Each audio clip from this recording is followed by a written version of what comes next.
For that split of a second, I thought, wow, I was wrong. Until Mom Albertina Sisulu saved the day. Can I speak? That moment saved you. That moment. Imagine if we had said, no, Mom. Do you know, I want to tell another story that maybe it is the first time that I'm sharing it in a public platform. Let's hear it. I had known the song Mbube all my life, and I know it is being performed all over the world. It's stolen. Stolen. Yeah. I did not know which kind it comes from my family. Gibson comes out of his house, starts his BMW, and he drives out. Oh. I ended sleeping in that garage for 3 months. Because when he came back, uyakhumbula sahlangana eThekwini wathi wanginika address wathi ngizawathi hayi mfana umsebenzi awukho phindele ekhaya eNatal. King David Studio podcast. I have a legend today, a man whose his name is in New York somewhere. Ubabu Mbongeni Ngema. Your name is in New York somewhere as a star. Am I correct? Correct. Tell me about that. What is that? What is that acknowledgement? I know the one in LA with the Walk of Fame. Yes. What is this one in New York? In New York, it's a Walk of Fame. In LA, what they celebrate mostly is the movie stars in Hollywood. Yes. And in New York, they celebrate the theater on Broadway. Ah. And my name is on the Walk of Fame as one of the greatest writers of the 21st century. My goodness. How does that make you feel? Listen to the size of that title. One of the greatest writers of the 21st century. Well, you know, it makes me feel...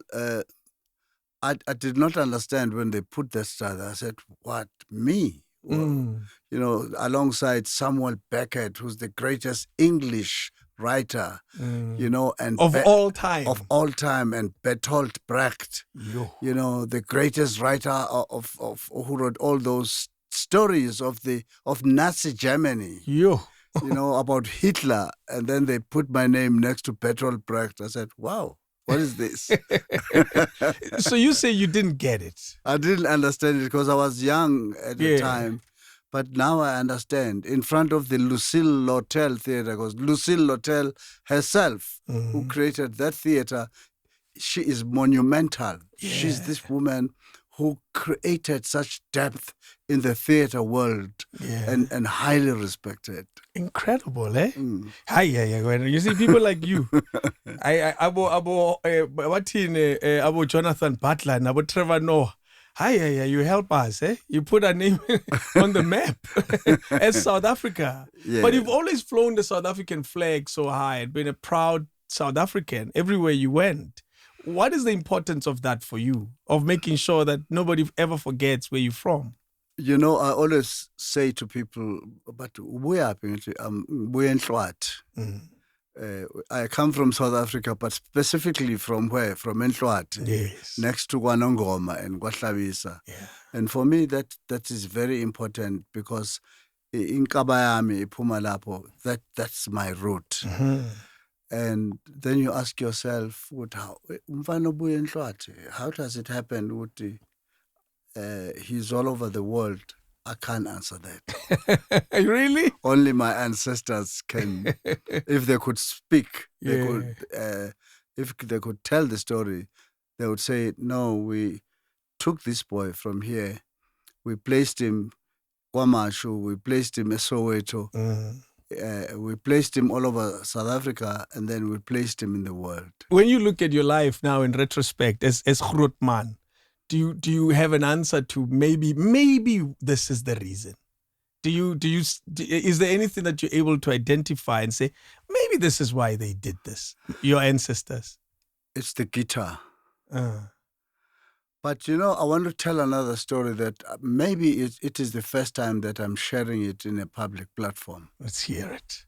You know, Solomon Lindantsele, who composed Mbube. Yes. Which has been performed and recorded by more than 200 Americans. And even now, Lion King, that's the biggest song in Lion King. Mm-hmm. One day, another old woman comes to my house in Bryanston. a car had broken down, and this man said, "Ngiyamazi Mbongeni unendlu la eBranston." So they looked for the house, and they arrived, and then I gave them a place to sleep. So this woman happens to be Umprofeti, Okay. a foreteller. Yeah. So I just served them dinner. The sisters to my mother had come from Inhlwathi. They are sleeping in the bedroom. She looks at me. She says, I'd never seen her before. And she says, "Ubani Ben Mwandla?" And I say, "Ben Mwandla? I don't know who you're talking about." Athi, "Hayi man, mangibuka ngibona ukhona uBen Mwandla useduze kwakho, and he is saying to me, you think this gift that you have come from the Ngema family. It does not come from the Ngema family. Whoa. It comes from him." Ngithi mina kuye, angimazi ukuthi ubani. So then, fortunately, my mothers were in the other room, so I go to wake them up. Mama, vukani nizozwa lo mama ukuthi uthini. Aphinda athi, "uBen Mwandla is talking to me." But how? Umalume. Jojo. Kusho mom. Eh. Then we sat for the whole night until the morning. They are now talking about umalume wabo. They are saying, "uBen," and abomama basemakhaya la, you know. Umalume uBen babe no Solomon Linda, yibona abaqamba lengoma ethi Mbube. Oh, my daughter.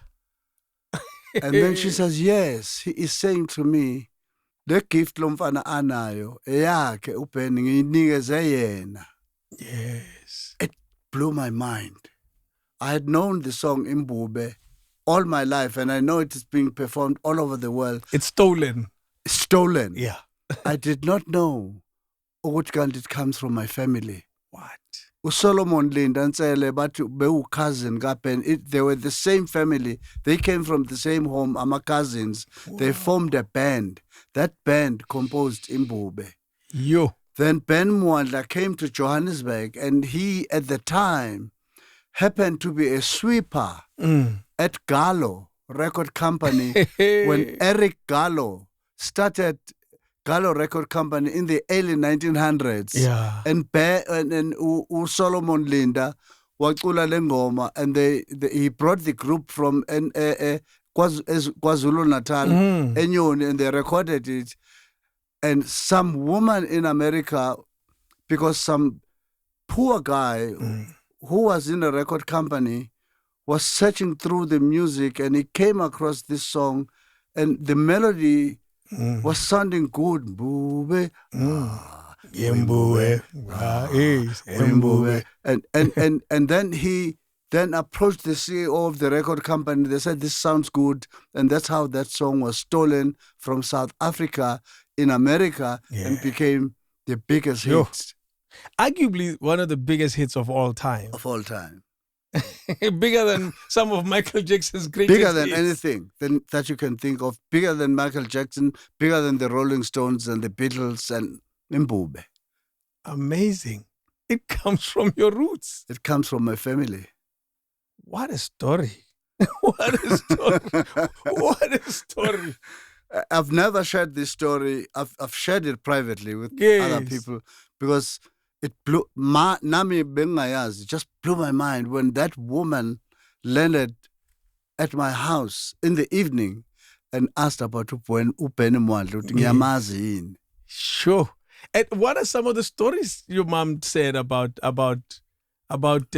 your great ancestor that has left you with this talent? Did they talk about what a talent he was? Well, they did. They talked about ubecula, bethanda umculo, but that they did not understand that music was a business. Of course. Bebeculele emakhaya, but umalume ubecula. Yes. But iphelela lapho. Yeah. What did that, from that moment, surely it stayed with you, this knowledge. What did it do to your mindset, knowing that there's so much more to the depth of your story and your family? You know, when I grew up, for some reason, I remember, besides playing the guitar, because I started playing the guitar at 11 years of age. Jeez. I don't know why. Well, there you go. Uprapen. I started playing the guitar. I remember it was during the heydays of the Beatles with those great songs. Yes. It's been a hard day's night, And Kente would perform in weddings, in birthday parties. As a little boy. And I was performing in recruitment, about serious band. So you took on to it naturally? Naturally. And about Mama, I remember now casting my mind back. Oh, Mama bakhala nabo sisi bathi unkosi yami lengane because neskin besingisinda. I mean at 11 everything is big. But I was doing it innocently. Yes. So I now understand what kind of uprapen. Yes. As you say, it was him saying, my boy, just carry on. Yes. Carry on with my calling. And it's a calling I can't stop even to this day. There's a lot to be said about ancestors, about talent, about doing something about it when you find it inside of you. Because we all have something to offer. Yes. Whatever it may be. But not all of us respond to it. Yes, that's true. Yes. So, but you did. When the call rang, you answered it. Yes. What happens if, in your experience of meeting different people, to those that don't answer the call to their talent? What happens to them in the life experience that Ukhurutman Ngema has had? What have you observed about those who don't react to their call? In my experience, a lot of those people, I mean, I've seen people that are more talented than me, I think. Yes. That I looked at them and said, wow. Growing up. Yeah. I mean, I remember when I was, when Richards Bay started, there were only 2 factories. So the Kwakusemakhaya Richards Bay. Yes. There was a coal terminal that had been established because of the coal. Yes. That's one. And then there was a factory called Alusaf, which was an aluminium factory. Okay. So now, a cousin of mine had just finished high school. Abazali bami bathi kunotepa ngasekhaya la kuyiso abantu emayini eGoli. Okay. So abazali bami bathi mfana ngcono manje uhamba uyosebenza emayini eGoli. Yo. Abobhuti abadala babuya kwaTepa, it was the time kufika amagumba those big radio transistor radios. Yes, yeah. Badlala umculo. Yabo mahlathini bathi ngowudla uthanda isigini ngcono ukuthi uye eGoli, go work in the mine so that you can get yourself a transistor radio. Oh. Hey, lento ke mine le. And I would always say to my mother, ngathi mina ngidalelwanga ukusebenza. Athi ingane njani engadalelwanga ukusebenza? Ukuthi uyavilapha ufuna ukusebenza. So then a cousin of mine usesebenza Alusaf, the beginning of Richards Bay. Umgababa, azothi ngicela lengane ukuyisa eAlusaf. So my parents were very happy ukuthi uyosebenza. But the reason why he was taking me to Alusaf is that Alusaf had employed more than 5,000 men and they were living in a compound. Okay. A hostel. Yes. So to say. Yes.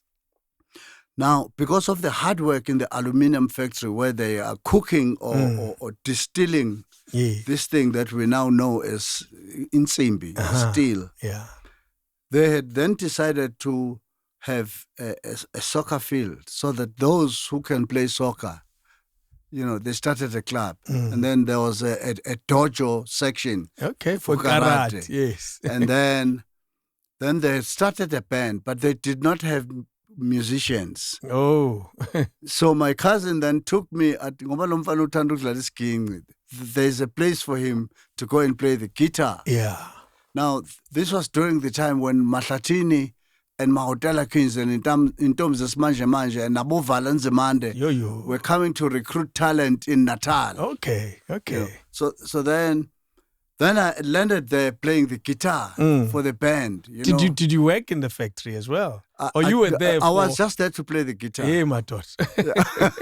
To entertain the workers. Okay. Yes. Yeah. And then I played the guitar. Then I realized, because no women were allowed to come in the compound where the men were. Okay. Then I asked him, Kabab, "Hi, man, I'm missing the sound of females." So he spoke to the management. Can I go to Mbongeni and recruit the domestic servants who were working for the white people? About servants of kitchen. Yeah. So then I identified some young ladies about servants of kitchen in Mbongeni. Then I was given permission to bring them into the compound. Okay. Where the men are. Yeah. So on Thursdays, because those days, Thursdays was a day off for domestic servants. So when it was their day off, I could then take them and bring them to the compound. Okay. Man, you can imagine what happened when those women started singing. The music. The men, imagine 5,000 men hearing the voices of the women. Yeah. They almost broke down the rehearsal room. So we had to paint the windows black so that the men don't see the women inside the room. Oh no, it felt like a prison. Wow. And then after the rehearsal, then we would escort them out safely. Where they were working. I don't know why I was doing that. You were clearly seeing a bigger picture as a very young man. Yes. And then, of course, thereafter, another friend of mine, he was working in the factory. Later on, but and play the guitar when you're not at work. I did not last a long time. And of course, this friend of mine, Ulaki Mavundla, then introduced me to Black consciousness. When Biko was starting a Black consciousness movement, then then it was my introduction to politics. Then he wrote a play, and he said I must come and do music for his play. And that was the passage that introduced me to Gibson Kente when he brought How Long to KZN. To KZN. Yeah. And everybody was crazy. There's this man, Gibson Kente, who's doing this marvelous play. And I went to see How Long. And I was like, wow, this is what I want to do. And I saw Pragib standing outside the hall, and I went to him and said, I want to come and work with you. And he said to me, 1433 Pioneer Avenue, Dube Village, Soweto. That's all he said? That's all he said to me. That I will never forget. That's all he said, with his big voice.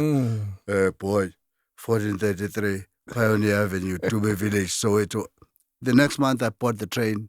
I was on the train to Johannesburg. That's how I came to Soweto. Did you know then what you actually wanted to do on that stage? When you were looking at that? When I saw How Long, I just knew. Yeah. I want to be in theater. I'm already in the music. But Gibson now was bringing the acting, the drama, and putting it together with the music. And for me, that just blew my mind. I said, wow, this man, I was already in music, and this man can put these two things together. And I said to myself, I want to learn that. How old were you then, give or take?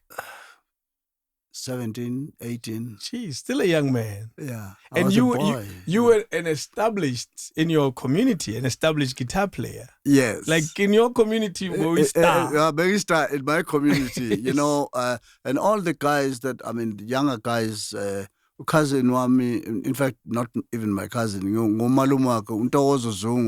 he was there playing in other smaller bands than the band I was playing in. Yours was the band. Yeah, I was the band, yes. And Jola, man, I had a lot of girlfriends because I was a star. You were having a good time. You were a star very young then, eh? Yes. In your neighborhood. Yes. You were one of those guys. You were one of those kids that everybody in the neighborhood knew. Was there ever any other interest besides the music? Anything else that drew your attention? What, soccer? Yes, like most of us. Like most of us, and that was at that time. That's when from my family again, Ubab China Ngema, who is from Kwanongoma. He was in Johannesburg. He had a bakery. But I didn't know Ubene baker Shawela, and they started. No, Iwat Nene. Yes. And Nene is Ngema. Yeah. Oh, okay. Yeah. Yes. There's is there clan? It's a clan relations. name. It's a clan name. Okay. So Ubab Iwat came from eThekwini, and he was in Johannesburg, and they started Kaiser Chiefs, no Kaiser Mtaung. So as the family at that time, we were all like, it was a club yasekhaya. Yes. You've always known it as a. Yeah, a club yasekhaya. Because that's like Kaiser 11 at that time. Yes. And they came and said, there were a lot of guys at that time who came from Durban who were playing for Kaiser 11. Abo Mgababa Dlamini, abo Biza Dlamini, abo Tenten Zemande. That name I know, I remember. Yes. Abo Tigi, Gabriel Tigi Khoza. Yeah. So then I was drawn into soccer before it became Kaiser Chiefs. It was because it was spoken about so much in the family. Yeah, it got you interested as well. It got me interested. So music and soccer were those things in Njengengane, that I was interested in. Were you any good at soccer? No, not at all. Bad. I was bad. I tried it, but you didn't have the legs. I didn't have the legs. You're not alone. Most of us tried it. I mean, I was called by a coach. Hey, Antoine, he's up. Let's talk. This is during a game. He's the coach. The game is on. Come, Antoine, let's talk. I get there. I'm excited. Hi, Antoine. Yakhula lethu. Hi, udlala for the last time. That was how I exited soccer. It's a horrible story. He's still alive, Lubaba. I'm not sure I like him very much. I could have been a star. I know soccer ngayibona leyo gijima ayidlula ingona le Qatar ngoba ihlala phansi. You never wanted hard labor. No. It was never fun. I never lasted emsebenzini hard labor, and then soccer was hard labor. Soccer is hard labor. Nobody admits it, but soccer is hard labor. No, it's hard labor. No, Qatar, I just stand there and I sing. Yes, that's it. Amazing, eh? I want to go back to the beginning though of because the Ngema family is rooted in the history of the Zulu nation. Yes. It's spoken of even in war, when laws are spoken of. Yes. Ngema family, the clan name comes up quite strongly. What do you know about that? Well, I also grew up under my great-grandmother, who was the mother to my grandfather. I was lucky. Amazing. You had 3 generations or so. Yes. At one time. Yeah. And when I was a little boy, for some reason, she would hear my voice playing with the children. And she said, hey, Lengane Mbongeni, ageze yapa, in Zulu, uktefuya. Because in Zulu, actually, there's no L. Oh, yes, yeah. Yes. About lapa, about yapa, about the old Zulu language. Yes. And then I would sit in front of her. I never saw the black in her eyes. It was only white. Ooh. That is how old she was. And miraculously, she used to visit her extended family in the area without a stick. She would put her hands at the back, and as if she had a GPS in her feet, she knew exactly where she was going. This blind old woman. Amazing.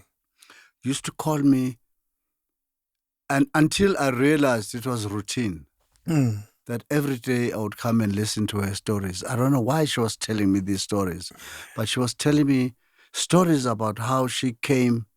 Her father was in the Umkhulutshana regiment, the like Shaka had Fassie, the regiment, etc. All the fighting regiments. Yeah. After Shaka was King Dingane, who actually assassinated his brother Shaka. Yeah. Her father was in Dingane's regiment called Umkhulujan. Wow. And then she came to get married to my great-grandfather, Ngema. And she was then called Oga Mkhulujana, meaning the one who belongs to Mkhulujana regiment. Okay. So that's how we knew her. We knew her as Oga Mkhulujana. Then she would tell me stories about how the British, when they came to conquer South Africa, and then they met with this invincible force of the Zulu warriors, and many battles were fought. And her husband was actually in the Battle of Isandlwana, which was fought on the 22nd of January, 1879. Incredible. Where the sun turned dark like night. There was an eclipse of the sun at the height of this fierce battle between the Zulus and the British, where the British were defeated for the first time in her entire colonial reign. Yes. After they defeated Australia, defeated Canada, defeated the whole world, and they came to Zululand and they were defeated by the Zulus. With spears. Versus the British were carrying Martini Henry rifle guns and bombs. And they were defeated by the Zulus, which is why the name Zulu is such a brand name throughout the world. It was because of that war, and my great-grandfather was leading the regiment, which was called Ingoba Makhosi, the Benders of the Kings. Amazing, eh? But I didn't know why she was telling me these stories. It was boring for me until it became routine. You say it was boring, this thing. It was boring because, why are you telling me about war all the time? But when I started writing, I realized that actually this old woman was saying to me, my boy, never forget these stories. Never forget who you are and who your ancestors were. Yeah. I want you to write and tell these stories for generations to come. Because in music, in stories that are captured on stages, in stories that are captured in books, generations will learn when they find them. Yes. Because they travel. The arts is a transport for history, for future generations. Absolutely. Because if the arts doesn't capture it, it gets lost. It gets lost. And so she was transferring her knowledge to this artist who will carry on for generations to come. I think she was an artist herself. Yeah. Without knowing that she... Now I think back and look at this old woman and say, my God, she had the art of telling the story such that this young boy would then pay attention. Because if you do not have the art to transport the story, people don't listen. No. But you've got to have something in you that will make people want to listen to what you are telling them. And she had that art to catch the imagination and the ear of a young boy at 9 years of age. Yeah. Takes a lot of work. Yeah, that was a skill that I say to myself today. All those stories are as fresh in my mind today as they were when she told me. Incredible. Has that left you with the artist in you? Because all you've done your whole life is tell us stories. Yes. Is that what has happened to you? Through the grandma's skill? Through the great-grandmother's skill. Yeah. That is what she was and I don't know why me, out of all the children. How many were you? More than 25. I remember when we would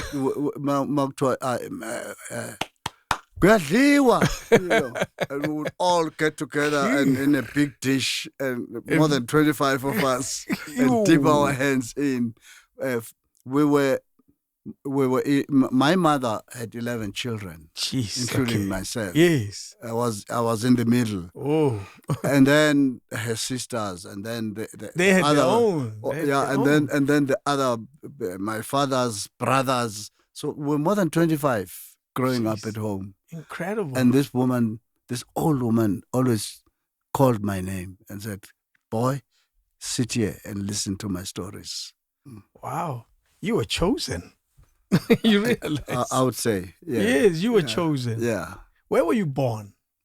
I was born in Verulam, Mm. in a small town about 30 kilometers from Durban. That was in 1955 when I was born. And then I grew up, as I said earlier, when I opened my eyes and my ears, began to listen to the Beatles in the early 60s. Who was playing the Beatles? My father loved music. My father was a policeman. Geez, an apartheid policeman. An apartheid policeman. Yes. Yes, but he loved music. He himself was playing the guitar, Okay. but not professionally. Yeah. It's just to pass time. Yes. That's how I picked it up, because I was watching him playing. Jeez. But then he always played the Beatles. But then in 1964, after the Group Areas Act was promulgated by Hendrik Verwoerd, townships were then built. KwaMashu Township was built in 1964, and then we were told that we could no longer live with white people and Indians and coloreds in town, in Verulam. So we had to go to the township, because now it's being built, KwaMashu. So we were removed from the town. So my father then decided, yes, ingane yami ngifuna ikhulele esikomplazi. Yeah. Yes. So then he took me back to his homeland, Nhlwathi. So that's how I then connected with my great-grandmother. So your father chose the rural area to the township. To the township. For you. For me to grow up in the rural area. Do you know why was that? Because, the townships were a new thing. Okay. People had just, now I know that people had, at that time, Soweto had just been built, Meadowlands and Orlando, and people were moved from Sophiatown in a similar area as Verulam. True. People in Sophiatown were moved to the township now in Soweto, and at the same time in Durban, people were moved from Verulam in the city so-called areas to be separated from white people to move to KwaMashu. So a lot of black people resented the townships. They did not want to go to the townships. So my father then decided, let me take him back to what he knows. What he knows. Yes. And thank God he did that, because otherwise I would have not known this history. I would not have been close to my great-grandmother. Take me to Verulam before you moved. What type of area was it? You describe it as an area where everyone was okay, it seems. You lived peacefully amongst all other races. Describe that time based on your memories of it. Well, I remember I had a friend, a white boy who I grew up with. We used to, that's how I was introduced to cinema. There was a cinema right next door, and we used to go watch movies, both John Wayne, Richard Whitmark at the time, and I used to go with him, because at that time we were in primary school together. Yeah. So we did not see color, really. We were mixed together, and I had next door an Indian family. And that's how I was introduced to Indian food, because they cooked very well. Of course. Wherever I go, anywhere in the world, I look for an Indian restaurant. Yeah. So we all lived together. We actually did not see color. We did not see, even though our hair was different, it didn't matter. Then one day, we go to Paiscope. Yes, Go to the Paiscope, And my friend, this white boy, buys 2 tickets for, I think it was 7 cents to go and watch a movie. And at the door, this Indian guy stops me. He says, "You can't go in." I say, "Why?" He says, "Black people are no more allowed to come into the cinema. Jeez. And I remember we looked at each other, this friend of mine, and we said, "What's different?" He said, we even popped out our tongues. We said, but our tongues look the same. They look the same. So, but I was stopped from going in. That was the introduction of apartheid to me. Yes. I did not even know what apartheid means. But now I remember that that's how we were separated. So when the time came to say that our families, because we are black, we are now supposed to move to KwaMashu in the township.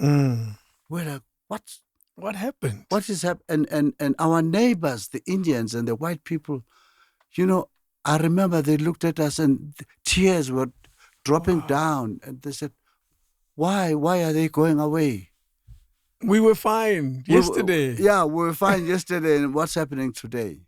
So even that experience, you saw the yesterday we were cool. We could get into the movie theater. Yeah. Today, I'm not allowed and he's allowed. Yeah. So you even remember that moment to when it literally got cut. Yes, when it got cut. And I did not understand why, what's happening. And then after that, when the township was built, KwaMashu, and then my father's decision to say, we're not going to the township, I'm taking you back to the rural area to experience a new life altogether. Yo. as a boy who was able to go to theater, a boy who was relatively in a modern society. Yes. And now the lights are gone. Yes, now the lights are gone. Now you have to go and look after the cattle. Now you have to go and plow in the fields, wake up at 2 o'clock in the morning, spend the oxen, go to the fields, plow, and at 7 o'clock in the morning, you see the bus coming down now. You know it's 7 o'clock and they tell you, go back home and wash because at 8 o'clock you must be in school. Hey, what a life. All those things you explained happened before school. Yes, they happened from 2 in the morning up until 7 in the morning. That's the life. And then crazy. 8 o'clock now you must be sharp in your uniform. You're in school. You're singing the Lord's Prayer and get into class. And when you finish at 3 o'clock in the afternoon, take off your school uniform. Yeah.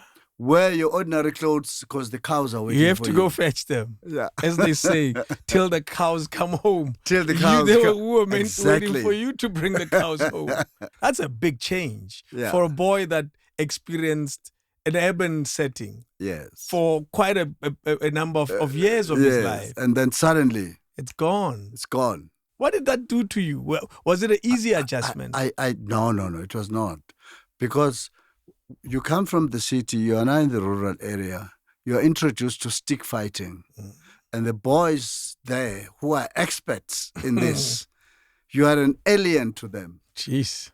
And they always want to test you. You don't know how to fight.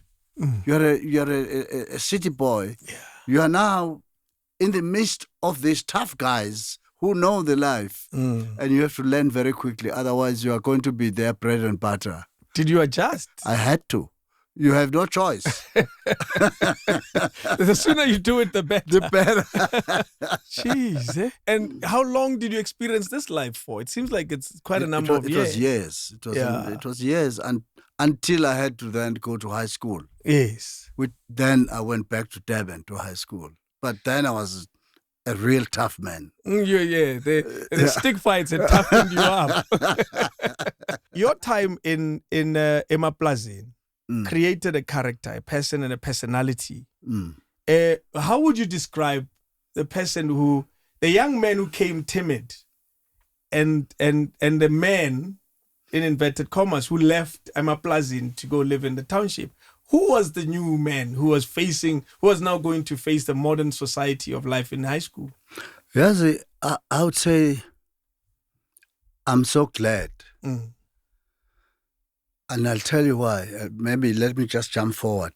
Now I'm living in Soweto, and there's many of us writers, Abo Maishe Maponya, Abo Matsimela Manaka, and were in the space of doing political theatre, what they called struggle theatre, or whatever name you want to give it. Yes. So there was something like that. Yes. In the theatre space. In the theatre. Struggle theatre. Struggle theatre. Yes. And these guys did not understand why I command such a big audience artistically, technically. And I would turn around and look at them and say, boys, you don't have the experience that I have. I have the best of both worlds. I grew up in the rural areas. I also grew up in the township. Combine these two things and bring them to the theatre world. You are never going to match me because you don't have that experience of growing up in rural life. You're one-dimensional. And when you were multi-dimensional. I'm multi-dimensional. Yeah. I first of all grew up in Verulam in the city space. I then grew up in rural, deep rural. And then I came to the township. So my mental encyclopedia is so broad. So that when I now approach the music or the theatre world, I can tap into each one of these worlds. Yeah. And when you can only tap into the township life that you know. So what am I saying? I come back from rural Zululand back into the city of Durban. And it was very interesting, those years, besinabafana babuye Soweto, sabeza bakhuluma isiSuthu, we don't understand this language, Suthu. Tswana or Sotho or Tina, it was the same thing. Abesuthu. Most of these Sotho speakers. Yabeza bakhuluma but hey mara what what's about man until manje bafana. In my case it is fun. But what was very interesting, because music was always there. I would always, even coming from Zululand, coming back to Durban, now going to school, wearing my school uniform and my suitcase, but my guitar was always in my hand. Always there in my hand. And then at some point, then I get to be exposed to the bands again, now in Durban. Now I'm playing with a band, Claremont. Ngihlala kwaMashu. Ngihamba ngestimela njalo, I'm going to school eMlazi. Then I get hooked up to these guys who are playing a Claremont in a band. So I go to the band. Yeah. Now doing matric, I was very good in English, and in history. Those days, when the invigilators come to test the school, the principal would select the best students in each class. I was a scholar in English, so I was one of those. Was a scholar in history. Yeah. But at this point in time, because now I'm more involved with the bands. Now this is the time, I looked at your wall, the albums. This is the time when Abosipo Mabuse were with the Beaters. The Beaters, yes. There is an album behind me of the Beaters. Yes. Very skinny. Yeah, very skinny. Yeah. Hey, and they come at Claremont. I mean, I remember at that time, and there was this man who went at dry clean, Lex. He was from Springs, Guatemala. Okay. He was in KZN. He was in Durban, been at dry clean at Claremont. And his daughters were beautiful. And we, we wanted those girls. Hey, so when you figure out Pagopra Lex, hey, Bengtanda, he loved my talent. Yeah. Hey, but I'm eyeing his daughters. Hey, go figure out about Sipho Mabuza and my Peters. He's a Lex. Hey, lungan batabam, lungan linbebahle, kokan kahle na Peters asefikile. And when Naktalula. Naktala ngola. Askis. What did that do to you? I'm saying, damn, these guys, man, they're coming to steal these girls.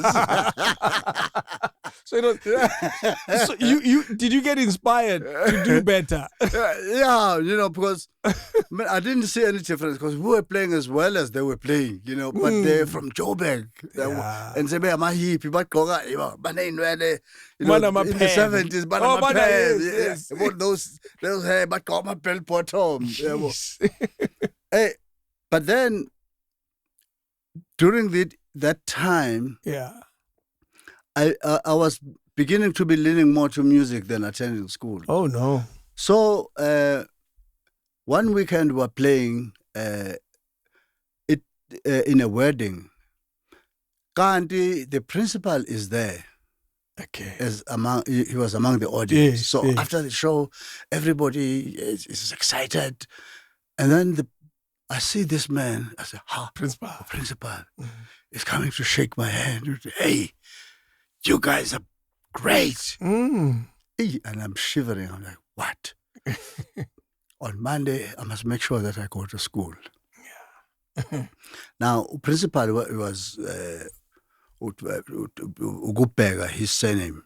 He was known. I mean, those days at school, there was corporal punishment. Yeah, of course. Yes. You know, I call it routine a shower. So we knew hey, this guy is, and also he was a boxer. You know?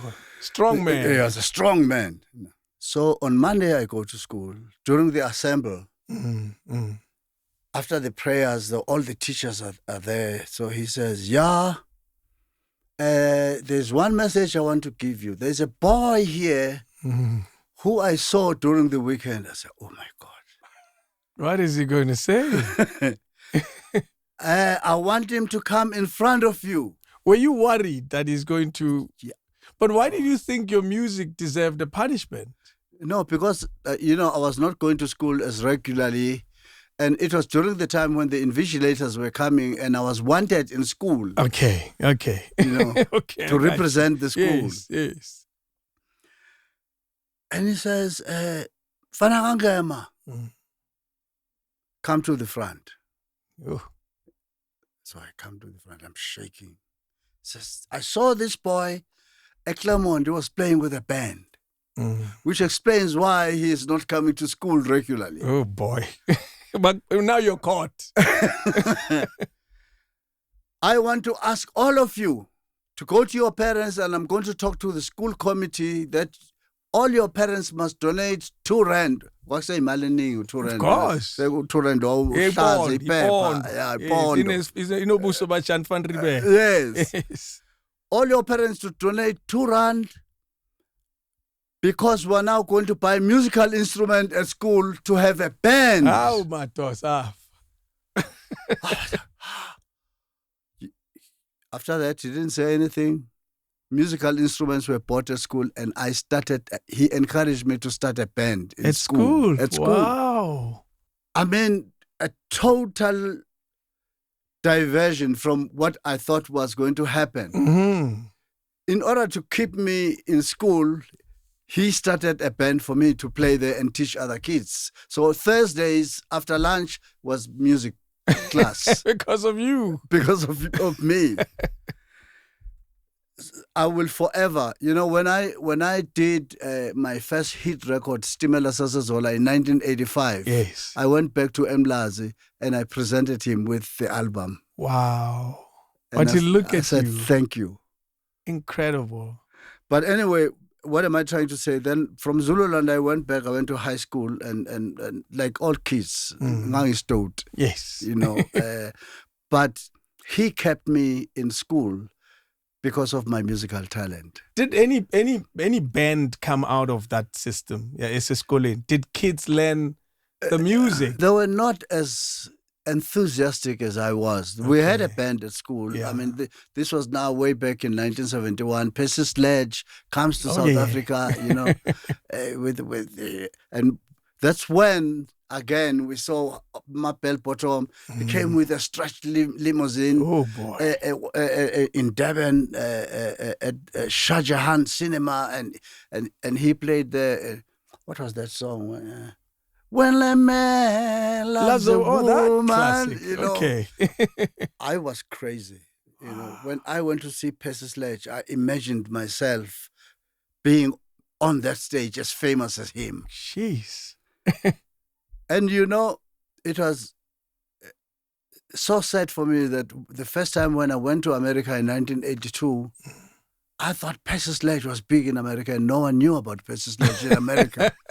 And he was big in your world. Big in South Africa. Yeah. And when I get to America, I say, Percy who? Percy Sledge. Where do I find him? And only to find that he was a truck driver in America. Oh, boy. And here he had a stretch limousine. What a world. Yeah. I think to a large extent, it's still the same for a lot of soul and R&B music. Yeah. In America versus here in South Africa. Yeah. We have consumed, and maybe you can help us understand why that happened. We have consumed a lot of the soul R&B music of the 60s, 70s, and even 80s. Yes. And I don't know how, because we were a country that was going through sanctions. We shouldn't have had access to all of that stuff, but we did. And it became part of us. Even now, when we play music on radio, we play a lot of that stuff. Yes. And they get blown away, these Americans, when they come to South Africa and they fill up 10,000 arenas. Stadiums. And they don't understand. Because where they come from. Where they come from, they could never do that. They can't even pull 500 people in an auditorium. Never. Yeah. What do you think is that in your having seen the Percy Sledge story? I think, well, first of all, I think the Black American history, slavery, and going into the civil rights movement with Martin Luther King, Malcolm X, and Stokely Carmichael, who is now Kwame Ture, we absorbed, and for some reason, the South African apartheid regime wanted us to know that black people are being enslaved in America in as much as we're enslaved here. That's true. So that we are no different from them. Because they wanted us to accept slavery in South Africa. Yeah. That look at them. Negroes are enslaved by the white people there. And so they're fighting. They're fighting. So you guys don't think that you are on your own. But in so doing, they also allowed American, because R&B, rhythm and blues, was actually the music that was used in the plantations when they were working in the cotton fields and the sugarcane plantations. In America, they were remembering Africa and remembering the soul from Africa, and then it became rhythm and blues in America. So it filtered. The apartheid regime did not block the music. It then filtered back here. Then we consumed it. We consumed even the American lifestyle. We did. The cars, the left-hand drive cars.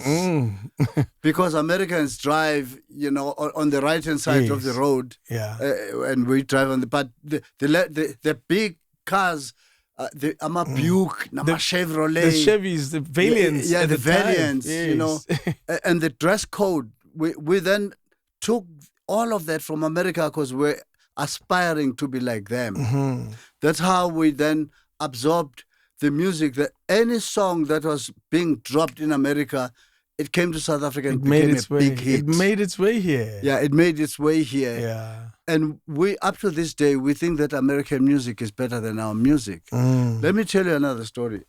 I went, 1981, for the first time I went to London.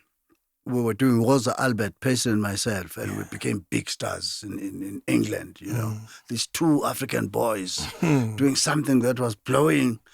I had never seen so many white people in my life every night for the whole year filling the theater to see us.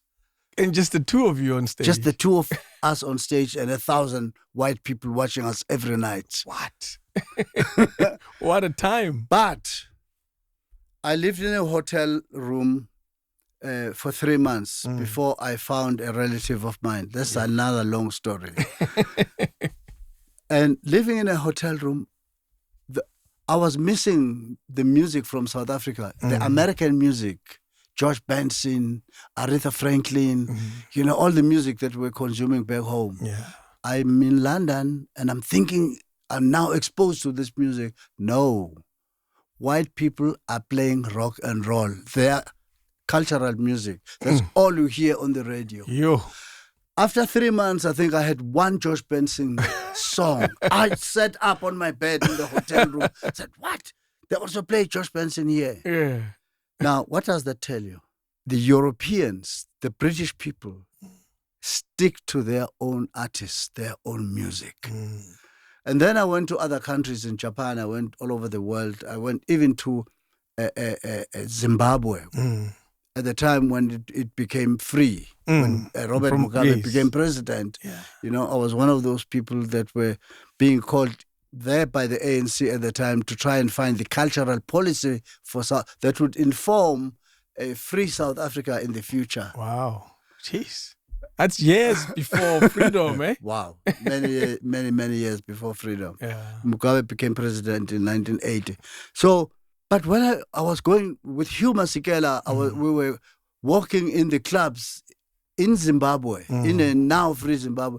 All the music that was played there was Zimbabwean music, or music from the Congo, or music from Nigeria. The only other music that was played was the Soul Brothers from South Africa. From South Africa. Yeah. And I came back to South Africa. I said, there's something wrong with South Africa. Because we were consuming... We're consuming American... soul and R&B. R&B and soul from America. And I'm here in a neighboring country, and all they're playing is African music. So we've tasted this sugar a long time ago. A long time, and it is very hard for our children to get out of it. Yeah. It's, you know, even now our kids are listening to Beyonce and Jay-Z, and they are not listening to somebody from next door in Soweto or from Guguletu or from Atteridgeville who's just released a new album. Let me defend us for a second, because I observe us closely, particularly when it comes to music. We are arguably one of the most diverse music consumers. Absolutely. The same Mbongeni who listens to Amapiano on a Saturday night is going to listen to a gospel song, Yaga Benjamin Dube on Sunday. And in the morning, they're going to listen to a soul music that's made by the Brooke Bentons of this world in Sunday morning. That's the same person. And they will wake up in the morning to listen to Java on a Monday that's playing on a radio station, Metro FM, or Radio 2000 or whatever. That same person is going to enjoy a house music on an afternoon drive that's done by Paul Mnisi or Glenn Lewis. That's what we are. Yeah. And that's why I like us so much when it comes to that. You find our appreciation of soul R&B, of American pop, of pop around the world. That's why we're able to introduce so much music to the world. Well, look at myself. I grew up listening to the Beatles. Yes. That's your influence. That's my influence. Yeah. It's rock and roll and English pop music. That's it. I mean, if you listen to my music today carefully, you will find those nuances of pop music, but interpreted in an African way. You're very correct. Yeah, we are diverse. We are, as South Africans, I think because of our colonial history, we're all-rounders. Yeah. We listen to jazz. Yes, I didn't even mention that. We listen to jazz. We've created our own version of jazz. We've created our own version of jazz. Yeah. We play jazz such that the Americans look at us and say, "What?" I mean, look at Hugh Masekela is one example, or Peggy Mseleku. The late Peggy. He or Abdullah Ibrahim. Yeah. Manenberg. Well respected in America, but playing jazz the African way. Yeah.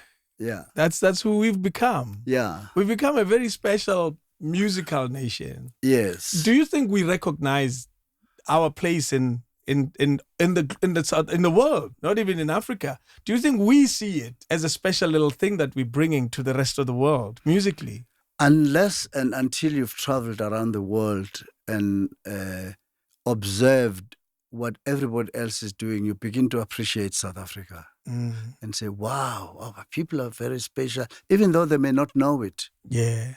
You see a young woman sweeping istupi, a piri, and she's listening to the music. We're told she's listening to Mahalia Jackson or Aretha Franklin. That's true. And as you have said, and then the next thing she's listening to Rebecca Malope. Yeah, and she's singing along. To both songs. She knows the words to both songs. Yeah. That's who we are. That's who we are. Even those that create music amongst us, they are just like that. They bring all worlds in one. The whole world. And that's why people like Hugh would argue when they say he's playing jazz. No, I don't play jazz.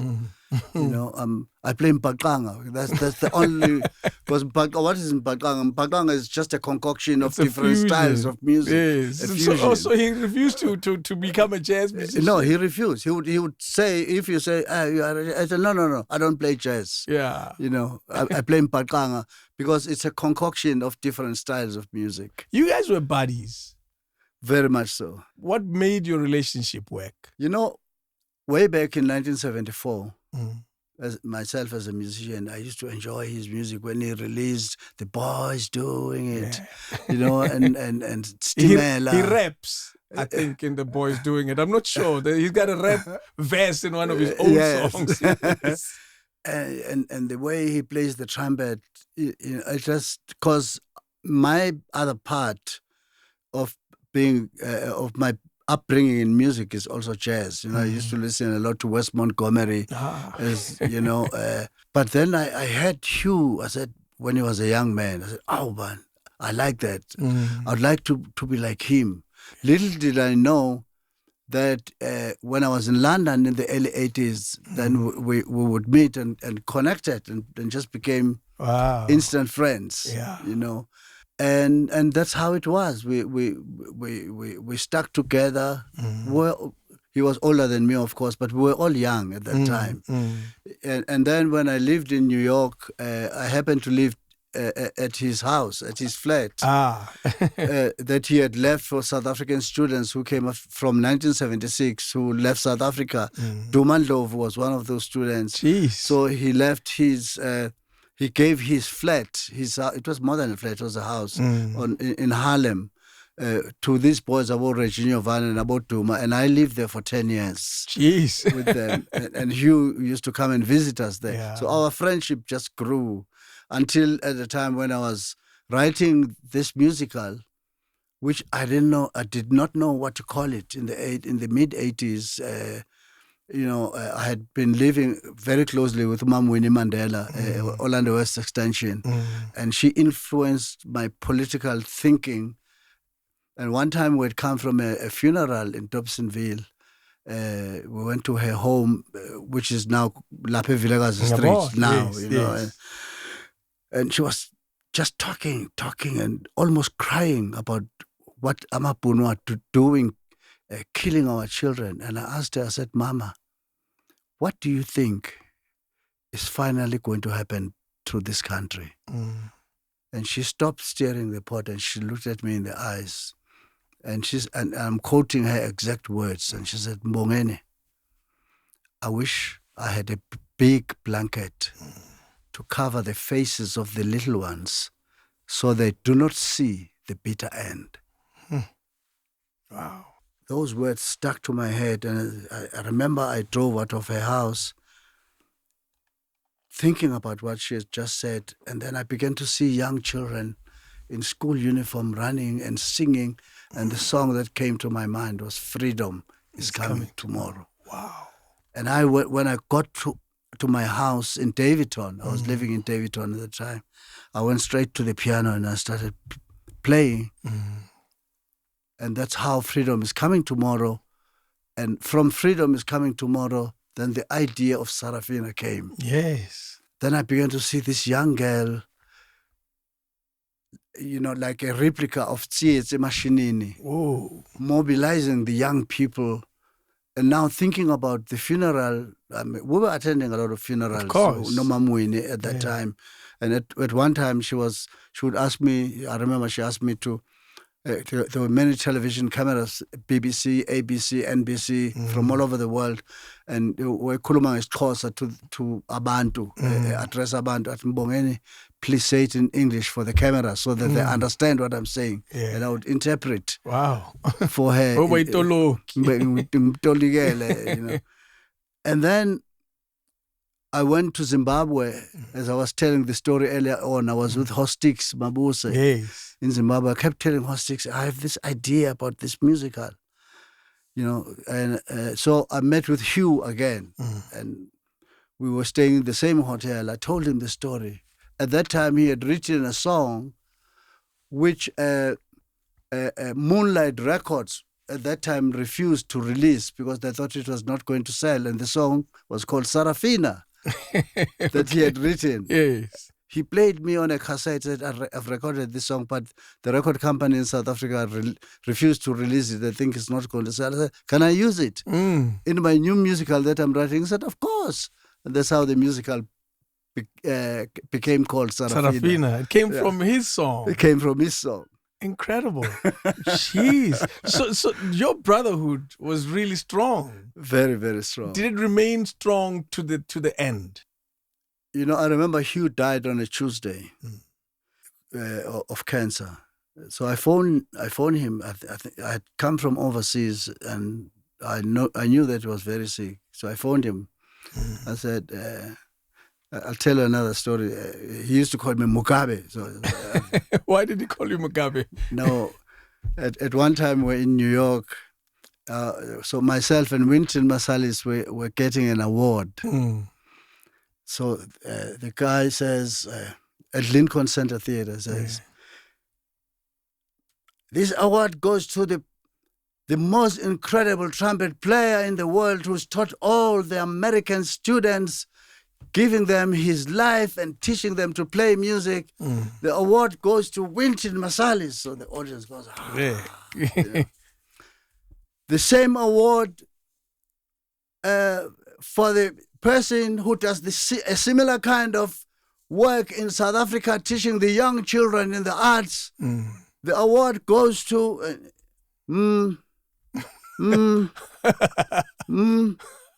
Mugabe. Hugh was sitting next to me. He couldn't pronounce my name. And Mugabe was very popular in the United States because of the Kukurahundi. He was killing all the Mandela people. So he was in the news all the time. Hugh fell on his chair laughing.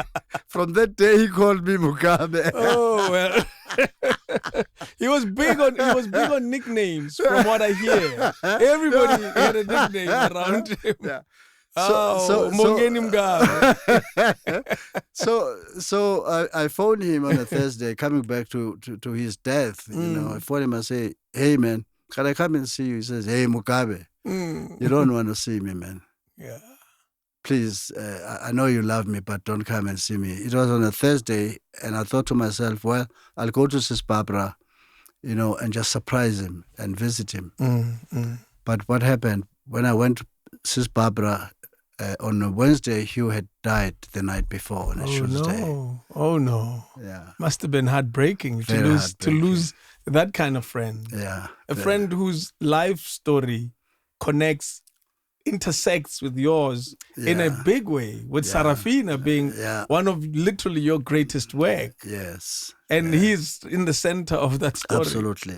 Yeah. That's just incredible. Yeah. Do you know, Sarafina is a story of a girl in a time when girl power was not fashionable. It was not even spoken of.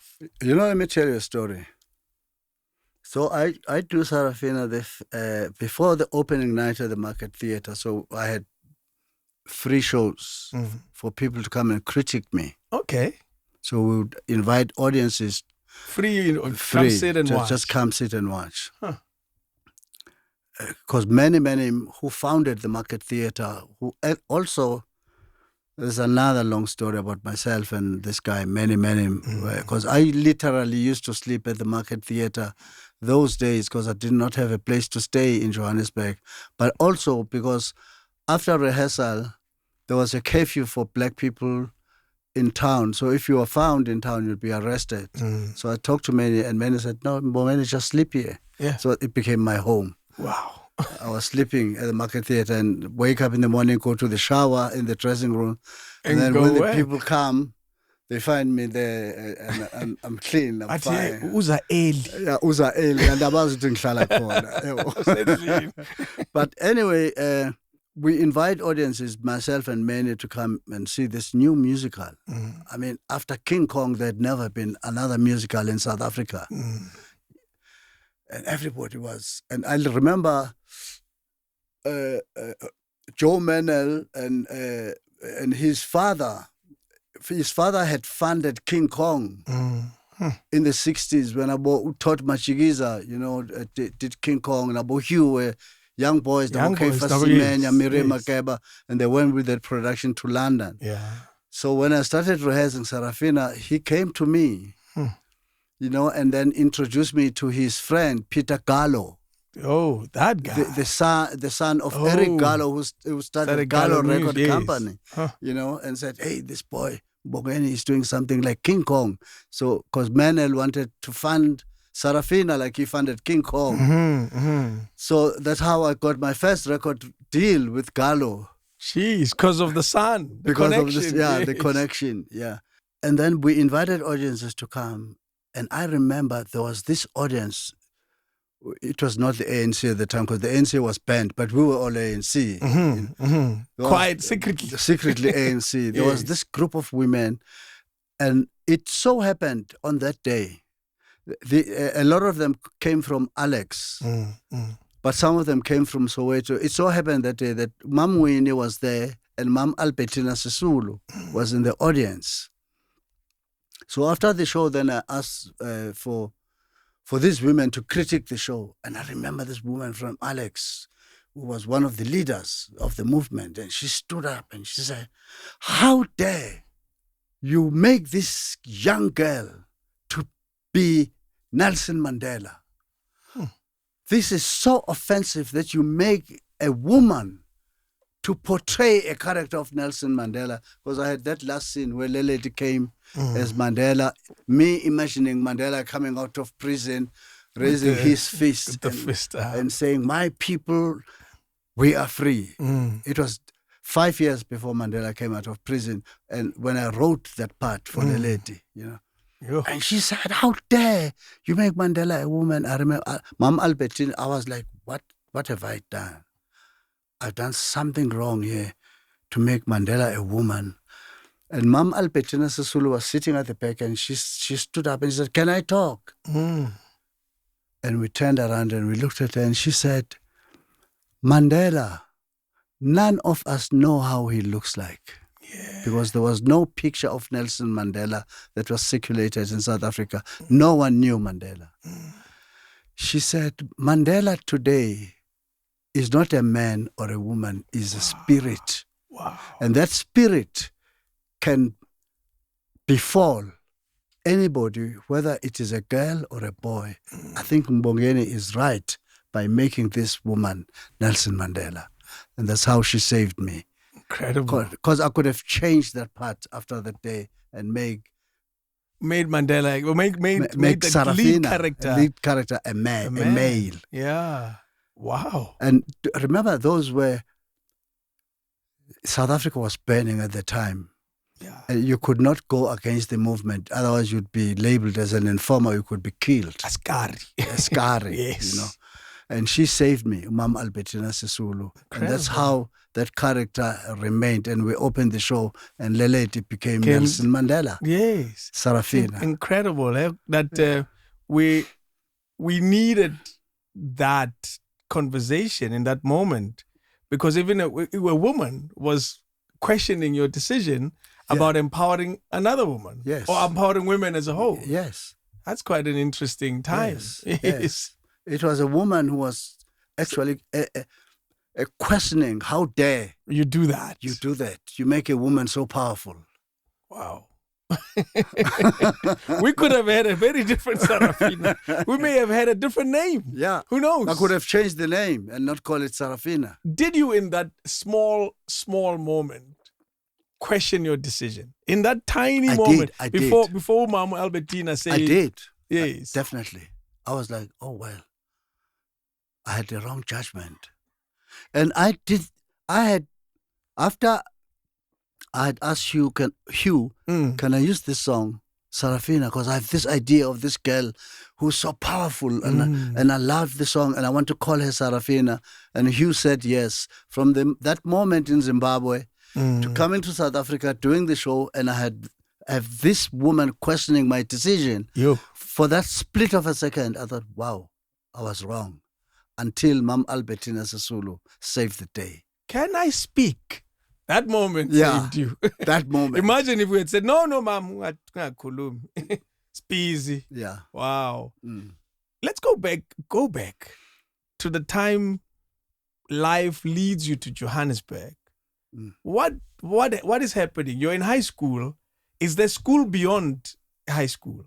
Yes. In KZN? Yes. Is there schooling beyond high school?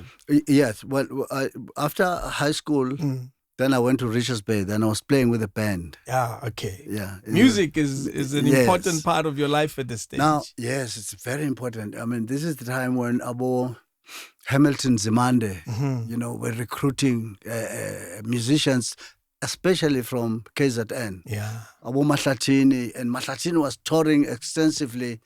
This is why I got the idea of using girls in my band because of Mahlatini, Nama Queens, Baba Sabancane at that time, Cherry, Yes. So now I said, in my band, I want to bring 3 women. That's when I recruited them, Mbongeni Ngema, you know. This then takes me to a time when Gibson Kente brings. How long? I was talking about Abon Zimande at that time, Nabo Brazil and Nabo Mahlatini, because they were recruiting us to come to Johannesburg. Okay. But at that time, I was afraid to come to Joburg. A lot of the guys, I remember Uskumbuzo, he was younger than me. Uskumbuzo Mabaso was then taken by Unzimande. Okay.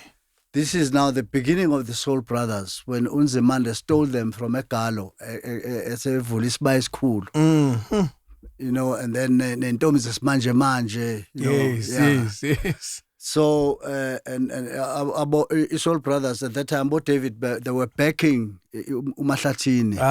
They were backing Hotel Queens. So they became a breakaway. They became a breakaway. Yes. And Unzimando and named them the Soul Brothers. Again, Namapem, Namabel Bottom, imitating OJs and the Temptations, that era. Yeah. Yes. So Skumbuzo we were then trapped, yeah, in the American lifestyle. So Unzimande came to recruit us. So Saba. And then Skumbuzo left the band, my band, and then went to play for Unzimande. Okay. Manje. And then the Soul Brothers started. Then he went to play for the Soul Brothers. Okay, yes. His career is working out. Yeah, his career is working out. Isn't this making you feel like you're losing out? I did feel like, but I was like, hey, we didn't have a good goal. Hey. Until Gibson Kente came. That moment. With How Long? And I said, what? I love this. And his band, was rocking. Abo Temba Mkwena, about Jackson Duluga, Bedalama trumpet. No. Yes. They play better than my band. Okay. Yeah, I need to join that band. Oh, I need to be in a better band. I need to be in that band. Yes. Oh no. So that's how then I came to Johannesburg. Yeah. And with Gibson Kente.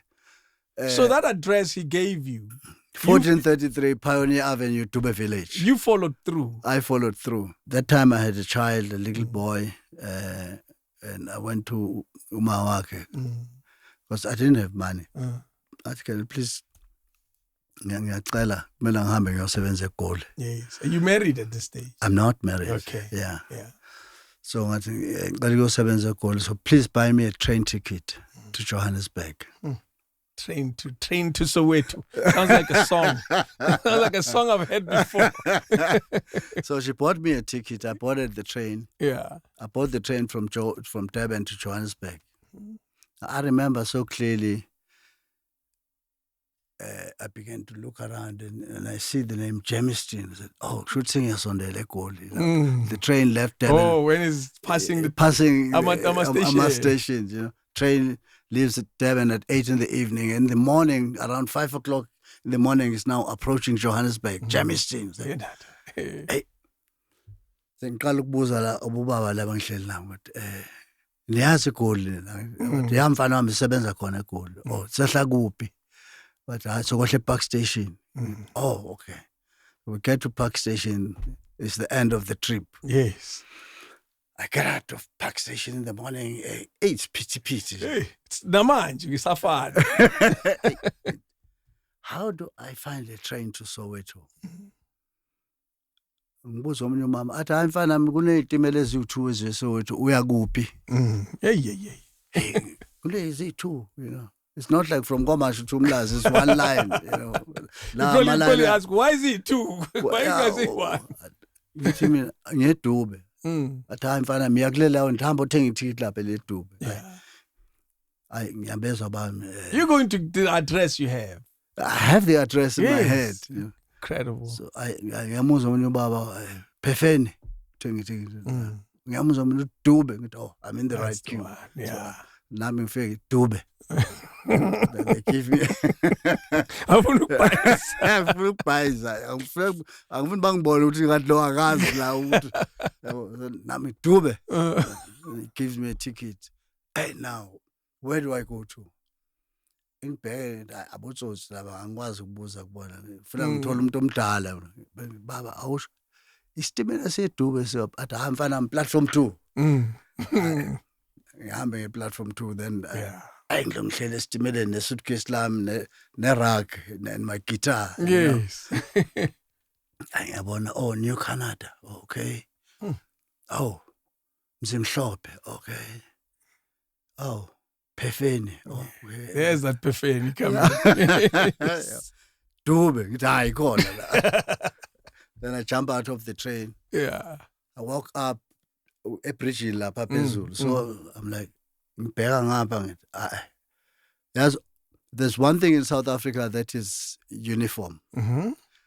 The hostel, whether you're in Durban or in Cape Town, they look the same. Exactly. It's a hostel. The train. Yeah. It's a train format. Mangiluka ngibheka ngapha ngithi la kuselokishini. So I must go this way. This way, yeah. So I go out at Dube station. Hey, manje, where do I go? Ngibheke ngilapha eduba lapha. Ngibona manje abantwana besikole bagqoka ama uniform ngithi they are safe. I can ask amantombazana. Ngithi edube kuphi? Hayi utsaba so utla isuthu. Isuthu manje. Isuthu. What ngiyezwa ukuthi bakhomba ngapha. Yeah. Okay. Ngizala bakhomba khona. Then I go, finally I see Pioneer Avenue. Yiyo leyo Gibson abayikhuluma ngayo. Then bale amayinawo ngibona 1433. Ngifike lapha esangweni lapha. Kunomantshingelane ophethe isagila. Yeah. Ubabuzungu. So itholile indawo. Itholile. Ya mfana ufunani? Ngithi ngize ku Gibson Kente. Hayi mfana wami. Usukaphi? Mina ngisuka eNatal kanjani. Cha uGibson usalele mfana. But to cut the long story short, that old man wayekade sangweni kwa Gibson, then he let me in ngamlinda ngahlala egarage lapha. There's this BMW lapha.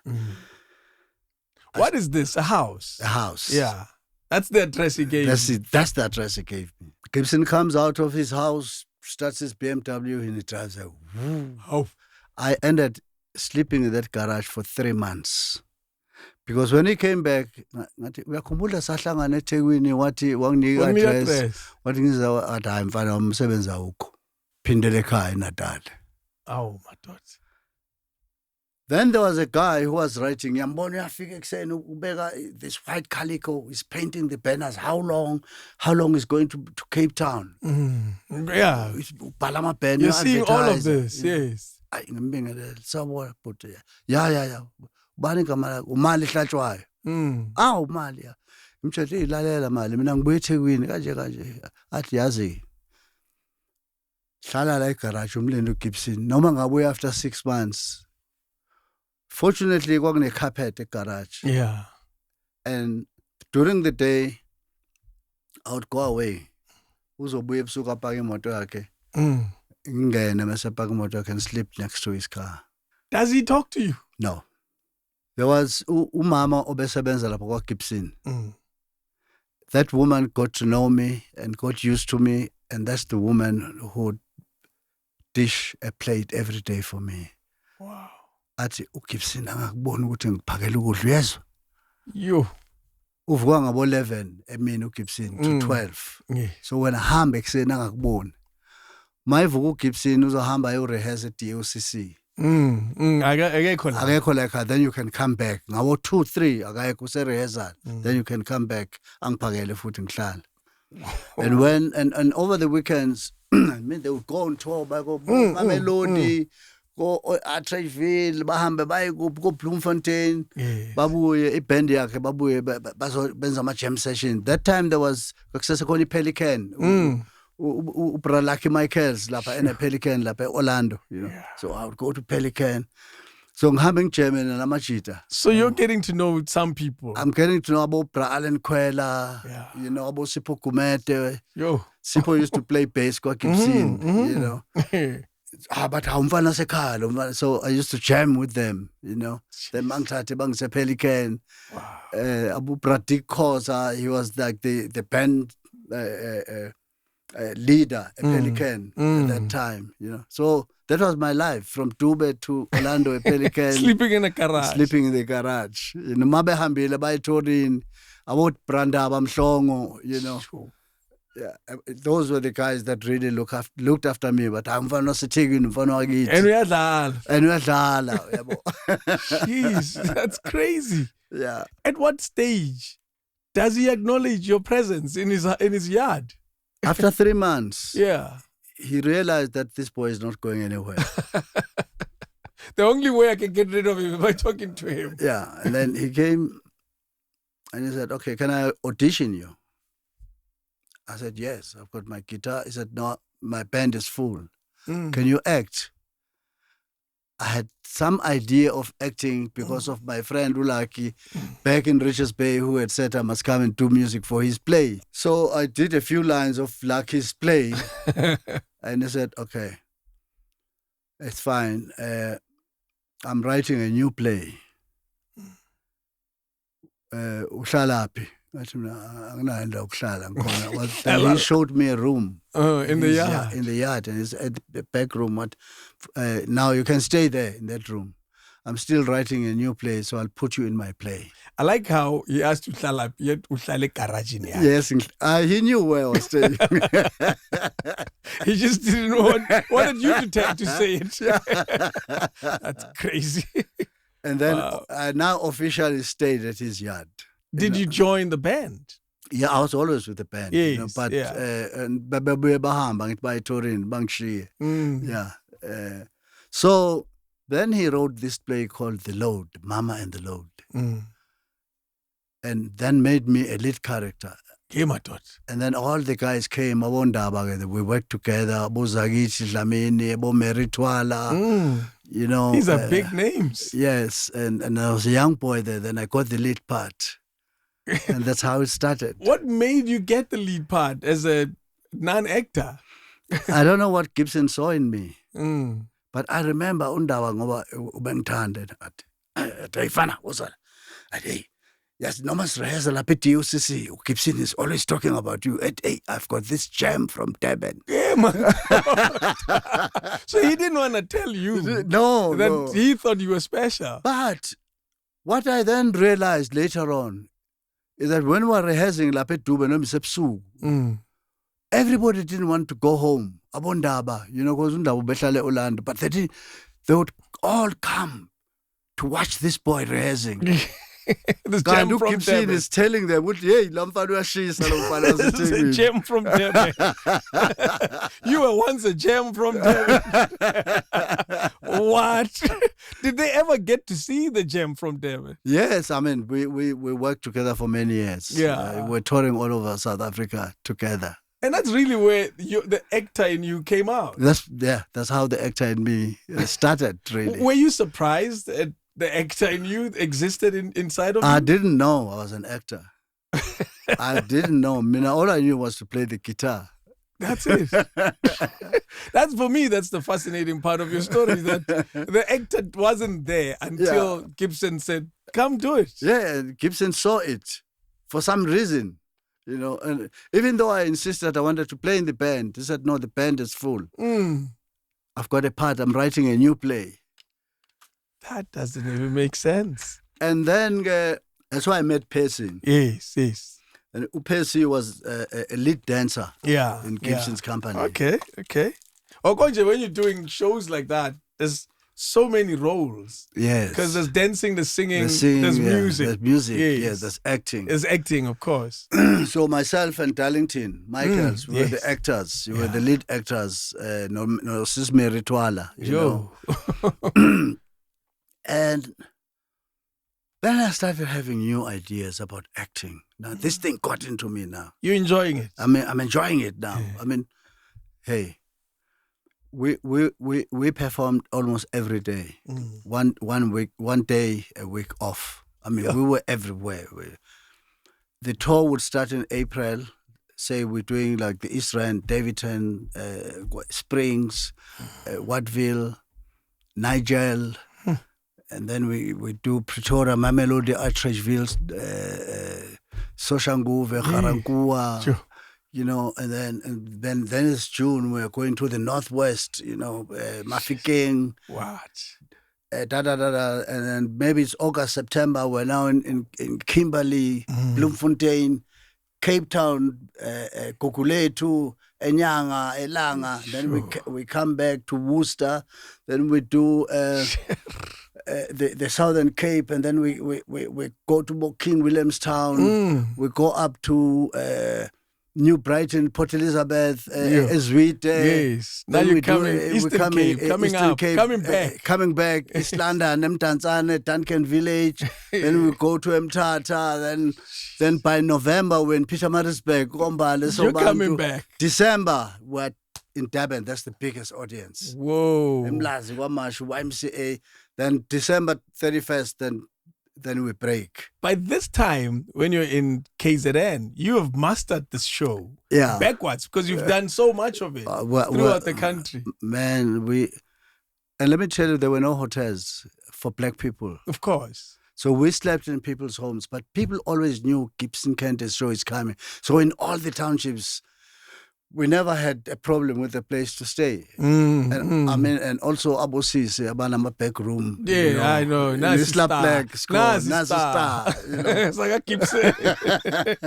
you know, interesting you say that. Uwabu Darlington talks about how he found his family through those trips. Those tours. Yes. He found his family because the Michael's name comes from Daddy trying to make life easy for the kids by giving them a white name. But he's always known that there's more to the story. Yeah. And in those travels, he found his people. Yes. So, yeah, we were all together in those tours. Yeah. You know. And but then this was interesting. Then December would be in Durban, then January off, then February we're back in Dubai again. We're in rehearsal. It starts again. It starts the whole thing another year again. And you sell out halls. So we're selling out halls everywhere. And you knew, okay, Bloemfontein. You know exactly where you're going to stay because they're waiting for you in Bloemfontein. Yes. Or they're waiting for you at Gugulethu. Incredible. And that's how we found Brenda Fassie. You know, when Brenda was 14, so I'm Ngwalanga, you know, I used to go play piano for her. They had a piano at her house. You know, and she used to come and sing for me. Oh, Mbongeni Ngema, you know. Jeez. So then she used to come and sing for me. And I used to say to her, Brenda, one day you'll be a star. Then I remember this one time, there was an orchestra from London that came to Cape Town, but performed at Baxter Theatre. Yeah. Then this white man there's this girl, Kwalanga, Ucula Kamnando Brenda. And Brenda went to sing a few songs with the orchestra. And they wanted her to go to London. Yo. And Brenda was going to be a big star in England performing with this orchestra. And she was asking me, but Brenda, don't go to Gibson. And that, go to London. It's a bigger opportunity. It's a bigger opportunity. But then after I had left Gibson, because Percy and I then started doing our own thing. That's how Woza Albert started. Yes. Then I see Brenda say, what Gibson? She didn't take London. She didn't take London, but also that was a big opportunity for her because Annelien Malebu, Nabo Faith had started that group, band, Spirits Rejoice. Okay. You know, and then Annelien Malebu, that group called Joy. You know, they did that song. Paradise Road. Paradise Road. Yes. There are many days before, and they're big. Yeah. Still big. You know, they were big. And then Annelien fell pregnant. And they needed a singer to replace her. Then Brenda came in to replace Annelien. So Brenda at some point sang the words to that song. Yes, she took Annelien's part and then toured with the band, which is how Philips Neyman identified Brenda to take her to EMI, and she recorded first album. Around. Yes, Weekend Special. Weekend Special. Yeah. Wow. That show, Sarafina, has given you a big name all over the world. Yes. It has given you a stature that is only seen in movies, only appreciated. It's given a stature about Denzel Washington. When you look at the formation of Sarafina and the life that it has brought to you, what do you say to all of that? You know, let me tell you a story. Yeah. I never saw this coming. Can you I imagine? mean, from my conversation, Nomamwene, Orlando, to me going to my piano and meeting with Hugh in Harare, Nosipo Mabuse, you know, and then I was doing Asina Mali on Broadway at that time, you know. Paul Simon assisted me, funded Asina Mali on Broadway, and that's how I met with Quincy Jones, you know, and we became very close friends. And then I'm walking from Lincoln Center on 7th Avenue with Gregory Moshe, who was the producer at Lincoln Center. Asina Mali is big in America at that time, you know. And Gregory Moshe says to me, okay, Mbongeni, what else is in your head? Because we know this. Yeah, but what else is in your head? I said to him, you know, I have this little idea. It was after my meeting Orlando Nomamwene. I have this little idea of this girl who's a freedom fighter, and she organizes the school children. Then I tell him about the story of 1976, Soweto uprisings, and Tsitsi Mashinini, you know. And he says, wow, that's interesting. So I want it. I'm booking it in New York. Already? I hadn't started writing it. So he says, how many people is it? I say, I think it's about 13 young people. He says, okay. Then I come back to South Africa. I audition kids. You know, Uleleti at that time was Guamash. So I said hey, I like this girl. I want to take her to my show. And then all the girls that were there at the time with Leleti said, hi, not Sahamba, say Goli, you know. And then I auditioned other people around Johannesburg, and at that time I had a big name already. You know, after Woza Albert, Asina Mali on Broadway. So when I call auditions, then you know, hundreds would come to the audition. Jeez. So I had this problem now. I'd promised Gregory Moshe it's a cast of 13 young kids. Now I have more than 100 kids who want to be a part of want to be a part of this thing. Then I hired a building, an old dilapidated hotel in Fortsburg, not far from John Foster Square. A lady of mine, actually a white lady, Suzette Lesueur, helped me because black people couldn't acquire a building in town. Oh, so she helped she rent that. Yeah, she helped me rent the building in Fortsburg, and she managed the whole thing. And that's when I had started my company, Committed Artists. Incredible. And it became a home for committed artists. And we rehearsed Sarafina there, you know. I would come with a new idea and maybe go away to New York or Los Angeles and be with Asina Mali, you know, and then fly back to South Africa, and these kids would be there in Fortsburg waiting for me.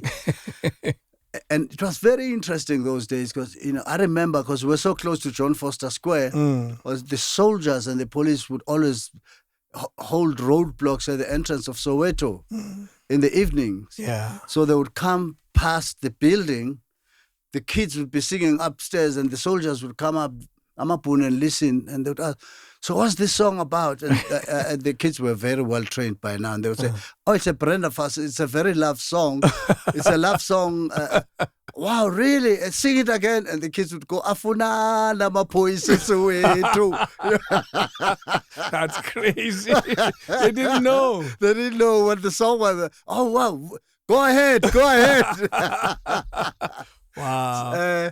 And then, of course, at that time, the guys who were going into exile, who would go via Mam Winnie's house for her to screen them, who would become soldiers for MK. Yeah. You know, Mam Winnie always told them to come to committed artists, whether they came from the Eastern Cape or from KwaZulu-Natal or from Pretoria. They would come to committed artists, these young boys, and they would become like part of the cast. Kente, they are a different route. And then in the evening, my cousin Usioni would drive them to Orlando to Mamwini. Then Mamwini would screen them and then send them off to go join MK. So it became a station. It was a stage. And also when they came back to do operations in the country, they'd come to committed artists and be part of Sarafina. Amapuri mayifika abona ngathi ayingane zeSarafina kanti amasosha MK, you know. I remember this one time, Abosomizi, you know. There were kids at that time, and he was very naughty, you know, Somizi. So these boys had gone to town, left their bags, lapema rumin. Okay. So Abosomizi, they go and open the bags, and they find them grenades. What? In the bags, you know. So I come, but hey, but Mbongeni, kunama avocado lapha ebhegini alabafana. What? So I go and look. I say, yeah, never open those bags again, never again. Yeah. Wagama grenade, you know. So that's how committed artists was like, you know. It became part of the movement. It was the movement of the liberation struggle. Yeah. This one side, theater and music. The other side was the actual deal. I think both sides were the actual deal, if you think about it, because Sarafina came out of that, and many other productions. Yes. So then Gregory Mosha comes to South Africa to see this piece I was talking about these 13 young kids, and he sees 28 kids. He says, Mbongeni, you told me there were 13. I said, what can I do? Yeah, they're all talented, and then I had to get all of them passports using. There was a girl at the Market Theatre who was Manny's, one of Manny's secretaries, Mandy van der Spy. Her father was the minister in Parliament. She actually became our spy because we knew what the government was thinking through her. What? And she was the one then who applied for passports for the kids of Sarafina in order for them to be able to go overseas. Incredible. Because otherwise we were not going to get passports. And she was a daughter to someone who was in government. Yeah, was a minister for the National Party. I guess you needed a spy in the system to do the things you were doing. She's still around. Mandy, she was amazing. You know, the Market Theatre, when we started the Market Theatre, why it was called the Market Theatre, it was because that whole area was the Indian fruit and vegetable market. So it was the only place in Johannesburg where black and white, Indian and colored could meet to buy vegetables and fruit. So they had a license for a multiracial gathering. Wow. So many then took that very license and converted it into a theatre. That's why it was called the Market Theatre. So with that license, it was able to bring audiences black and white, because when the system from John Foster Square came to question, he produced the license that allowed black and white to meet, because at that time, black people were not supposed to meet with white people. So because the license was just about trading in the market. Yes. But he extended the license to a theater, so now they could sit together. They could sit together and watch the show. and trade watching Watching us a show. perform. That is the trade. Yeah, that is the trade. Then that's how it became the market theater. Incredible. Yeah. So then many then booked Sarafina and said, well, committed artists and the market theater can do this production together. We didn't have money. I didn't have money to pay these people. Now, can you imagine the first week? I have 28 cast members and 10 musicians in the band. Yo. Now, Friday is coming, payday. And Manny and I used to stand at the box office and ask the girl, Siwe, she's still there to this day, and say, Siwe, how much money have we made today? And she would say 25,000. And we calculate 25,000. Okay, we can pay the artists tomorrow. Yeah. That's how was the market theater was not funded by government. That is how committed artist productions, because Woza Albert, Asina Mali, and Sarafina became so popular. Those were the only shows that drew big numbers to the market theater, and we could use the money to pay the artists, and we could use that money to send the shows overseas. And overseas, they were well received. They became big. I mean, Woza Albert was... I remember when we did Woza Albert at that very theater, Lucille Hotel. I was talking about where my star is. Star is, yes. Denzel Washington had just performed before us. Denzel, and they were part of a group called the Negro Ensemble Theater. They did a play called A Soldier's Play, you know, and they finished that play, and we came in after them, and we did Woza Albert. That was long before Denzel became a star, you know, and then while we're doing Woza Albert, some Hollywood producer then came to them and filmed A Soldier's Play, and it became a soldier's story. Okay. It became a movie. That's yes. what made Denzel a star, that movie. Yeah. From the play that he had just done before we did Woza Albert. Wow. You contributed in making a lot of people stars. Yeah. And I'm not sure if you're credited properly for that. And I hope they say thank you. I really hope they say thank you. Because I think there's a lot to be said about people who start things. You know, because there's nothing, and then suddenly there's a hotel, and suddenly there's people who are traveling all over the world because of something you started. And I always look at people like that and said, I wonder if we give them the right credit. Do you recognize what you've done for careers, for uplifting a culture, the arts? Do you see it? I now see it, because some of these kids, I mean, Somizi is one of them. You know, he always say, "Widlozilami, you are my living ancestor." Yes. Mang tandaza ngithi idlozilingibheke, I actually see your face. Wow. I mean, he's one of them. I mean, many have forgotten, of course. But I've got people living in Hollywood who have families now, living in London, living in Germany, you know, that came through my hands. Musicians, actors, everything. Yeah. Lebu M is one of them, you know. You know, when I found him in Los Angeles as a little boy, he was one of those youngsters that came from the exiled families. And said, Baba, Sarafina. And I made a space for him to come to Sarafina. And yeah, then he met with Hans Zimmer, and then that was the beginning of Lion King.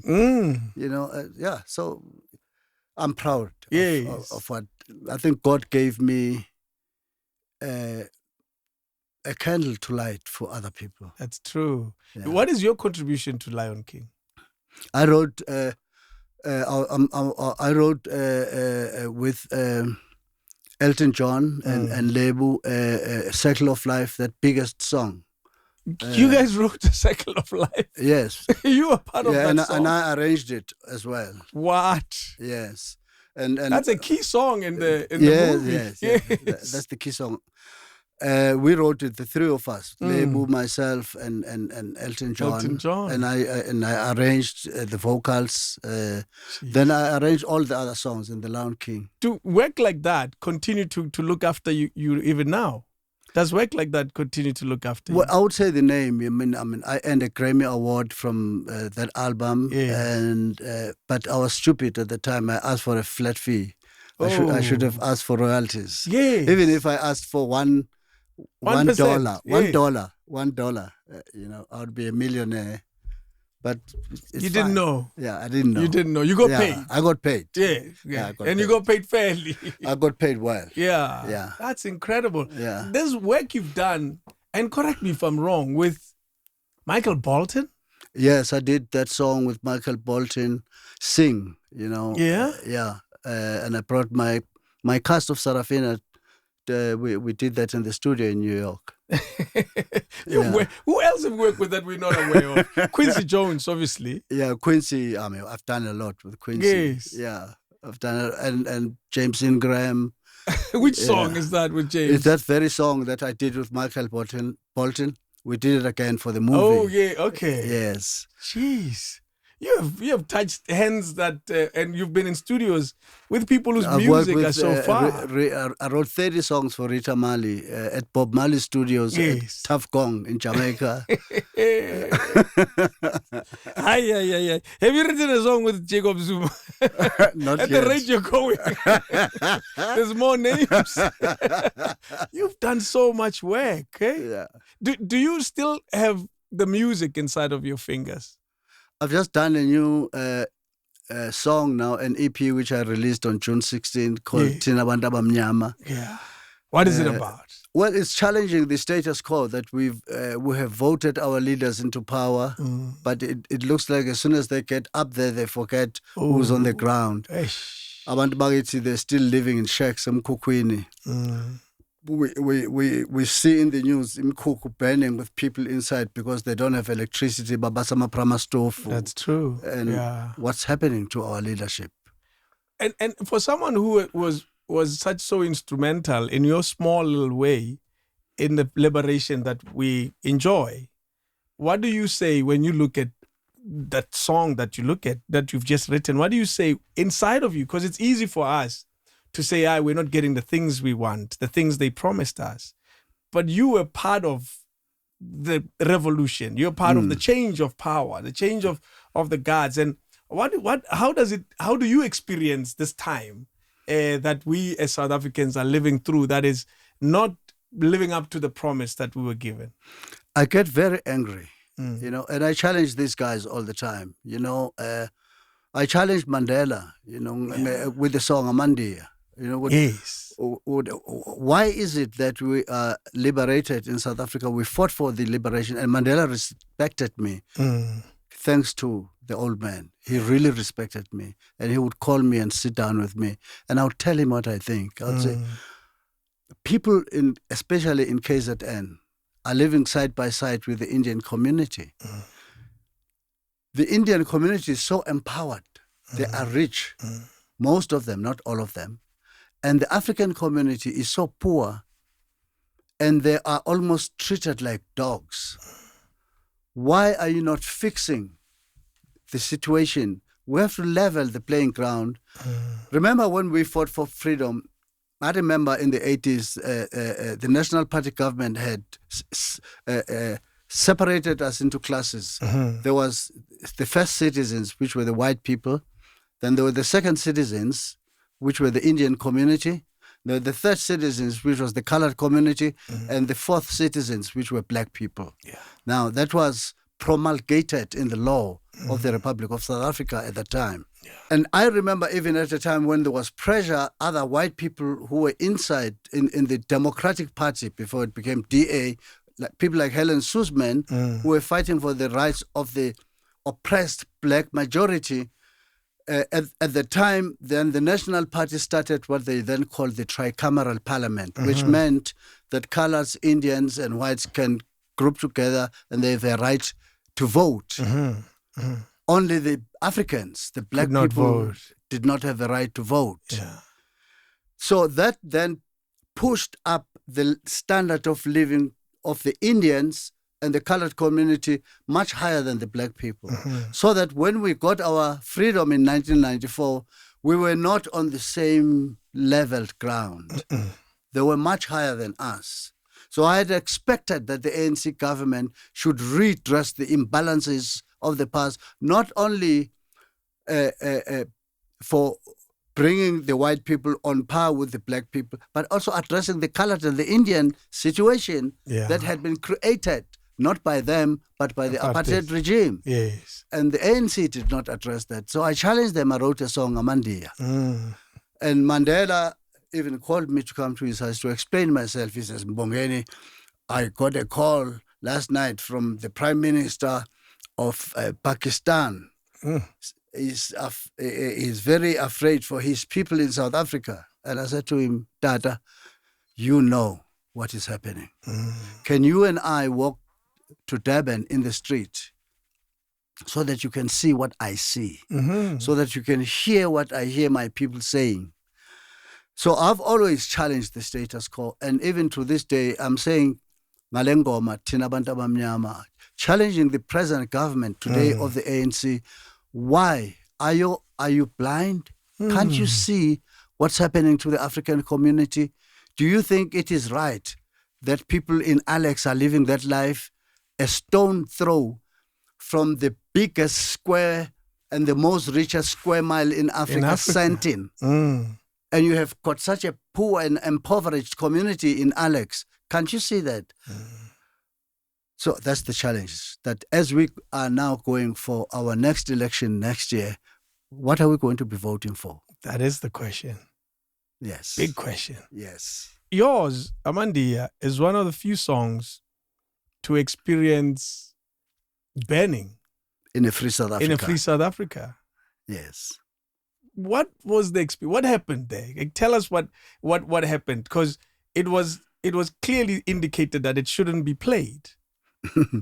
Well, it was banned, in a free South Africa. In a free South Africa,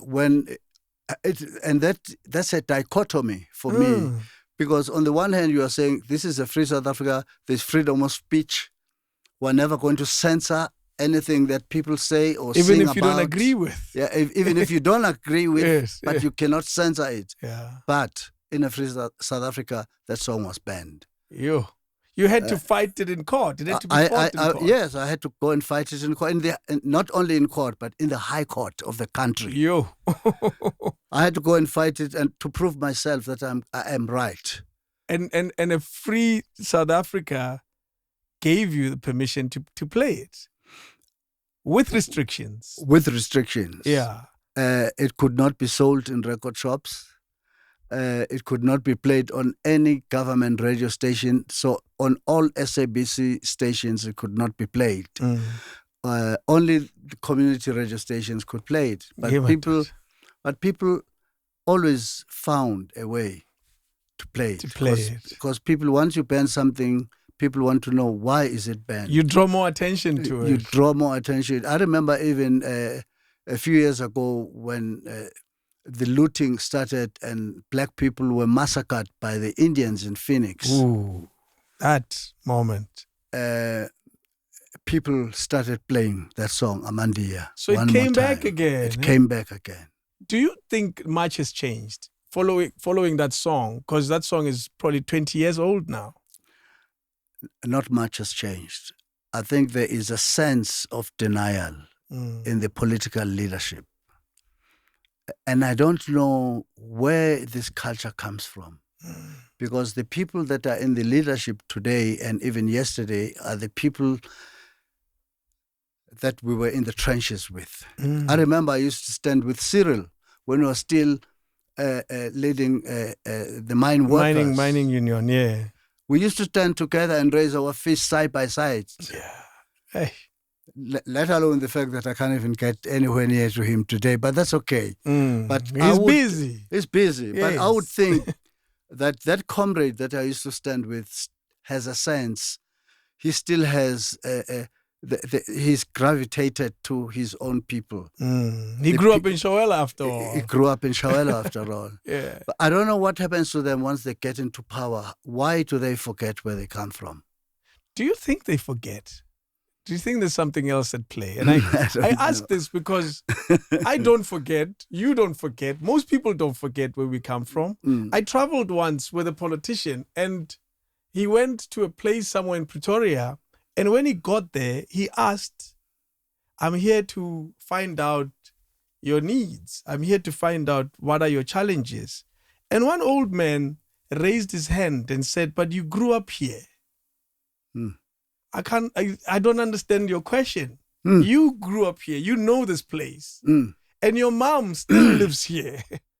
And you're here asking us what we need? That doesn't make sense. Oh, wow. It almost means wow. You live in a different world altogether. That's so profound. Exactly.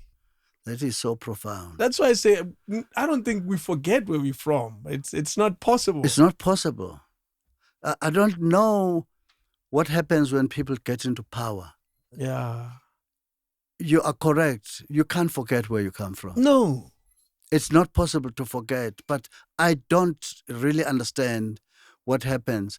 You know, one man who was a friend of mine, he's late now, Utula Bopela, he was with MK. The first soldiers that were with Chris Hani that left Zambia to cross the Zambezi to come to Rhodesia, fighting in Rhodesia on their way to South Africa in 1967. The Little Detachment, you know, and he says, why were we called Little Detachment? He says, when we were there, looking at the Zambezi, this roaring, and Utambo is saying, you boys are going to cross here. He says, before we crossed the Zambezi, Utambo looked at us, and he said, so you boys, how are you going to be remembered? Who are you? And he says, we looked at each other and we said, we don't know who we are. And he said, Albert Luthuli, Chief Albert Luthuli, who was the president of the ANC at the time, had just died. And he said, I call you the Luthuli Detachment. Incredible. And they crossed the Zambezi and they met with the white people, the Rhodesian forces in the bush at Wankie, and they fought 3 battles at Wankie. And Chris Hani was commanding that regiment. Yeah. So, and then he ended up serving on death row in Rhodesia. They were caught. Chris went to Lesotho. And but anyway, and he says,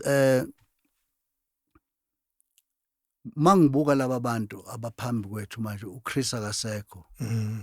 When I look at the leadership that's here, ngiyangibuza ukuthi, do they remember us? We crossed the Zambezi. And we fought battles in Rhodesia on death row to liberate the Zimbabweans. Because if we liberate Zimbabwe, then we can liberate South Africa. We went to death row in Zimbabwe. Fortunately, his sentence, when Mugabe became president, his sentences was then changed from death to life sentence. Okay. And he served life, and later on he was released. And Utige, before we crossed the Zambezi, because it was like laba bantu ba comfortable kakhulu leadership abothambo bayasaba ukuthi siyolwa ekhaya. There was a commotion in the camp. Uthi uThambo afika zos address ukuthi hey labafana laba abalaleli. In that commotion, in that meeting, one old man uGumede raised his hand wathi ngicela ukukhuluma. Uthi bathi hayi khuluma Gumede. Wathi ngicela ukubuza umbuzo. Kubaba uThambo njengoba ehlele lapha etafuleni ukuthi usasazi yini isiZulu. Hawu uthi baba uThambo athi khuluma Gumede ngiyakuzwa. Uthi uyasazi yini isisho sesiZulu esithi umkhonto wegwala uphelele etsheni. Meaning what we've been training here for so long, you are not letting us to go and fight. From that day moment, uThambo, the next day, he released the first batch, Little Detachment, that went to fight in Rhodesia. Because you can't train us and never use the skills we have. Yes. To go and solve a problem we still have. Yes. Wow. That's a moment in history. You have stories for days. My gosh, we need 6 more hours. You have stories for days. Siyabonga. This is and your memory is sharp. You're clearly not forgetting, not aging. I think I was trained by my great-grandmother. Yeah. Because I came with notes. And I haven't even looked at them. Let me look. Give me a second. Let me see what I'll see. Sarafina too. Oh. Oh yes. Oh. What a time. Yeah. A story that never left the newspapers. Yes. A story that held on for dear life. I remember thinking, Le aihambile. Yeah. What do you remember about? What was your experience of it? Because you were part of it. You know, the thing is that what people did not, our people, the black people, what they did not realize at the time was that the white people, the DA, actually controls the media. At the time, it was the DP, Democratic Party. It was DP. And they did not realize what they wanted to bring the ANC government to its knees. So soon after democracy. So soon after democracy. Yeah. The white people had no plans of freedom. That's why they never apologized to us. You know, I would always question Umatiba. Why, what are you guys talking about this rainbow nation, Nino Tutu? What's the rainbow nation? These people have never asked they've never asked an apology. But you're saying we should forgive them. Yet they've never said we are sorry. Yet they've never said we're sorry. That's why Mamuini was so angry at Tutu and Mandela about this rainbow nation. To say to people that have never asked for forgiveness, with the eyes and kolel. For what? For what? And because they never asked for ukolo. When Unkosazana Zuma came to me at we met in a hotel in Durban. She called me. And she, you're the only person who can bring large numbers of young people, our youth, to listen to your story. I want you to change the mindset of our youth, to be aware of HIV and AIDS. Because this thing has been brought to South Africa. It doesn't come from God. It was brought by the white people to lessen the numbers of black people so that when in 30 years' time, when we go to vote, Abelung can have an upper hand. The ANC would not be so powerful as it is now. It's 30 years ago, you realize It's 30 years ago. Yes. And she said in 30 years' time, 30 years ago. Yeah. I still I'm keen to see how much we are going to get as the ANC in terms of percentage in the votes. In the coming election. In the coming election. Yeah. And she said 30 years ago, the plan that white people have is to eliminate as much young people as possible. What can you do? She said, I've seen all over the world the production of Sarafina, how much impact it has. Can you do something like that, but to make young people of South Africa in the townships and in the rural areas, to make them aware of this pandemic?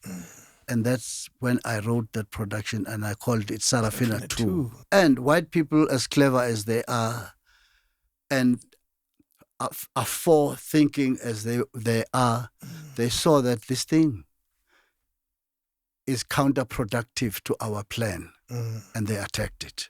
They did. Big time. Yes.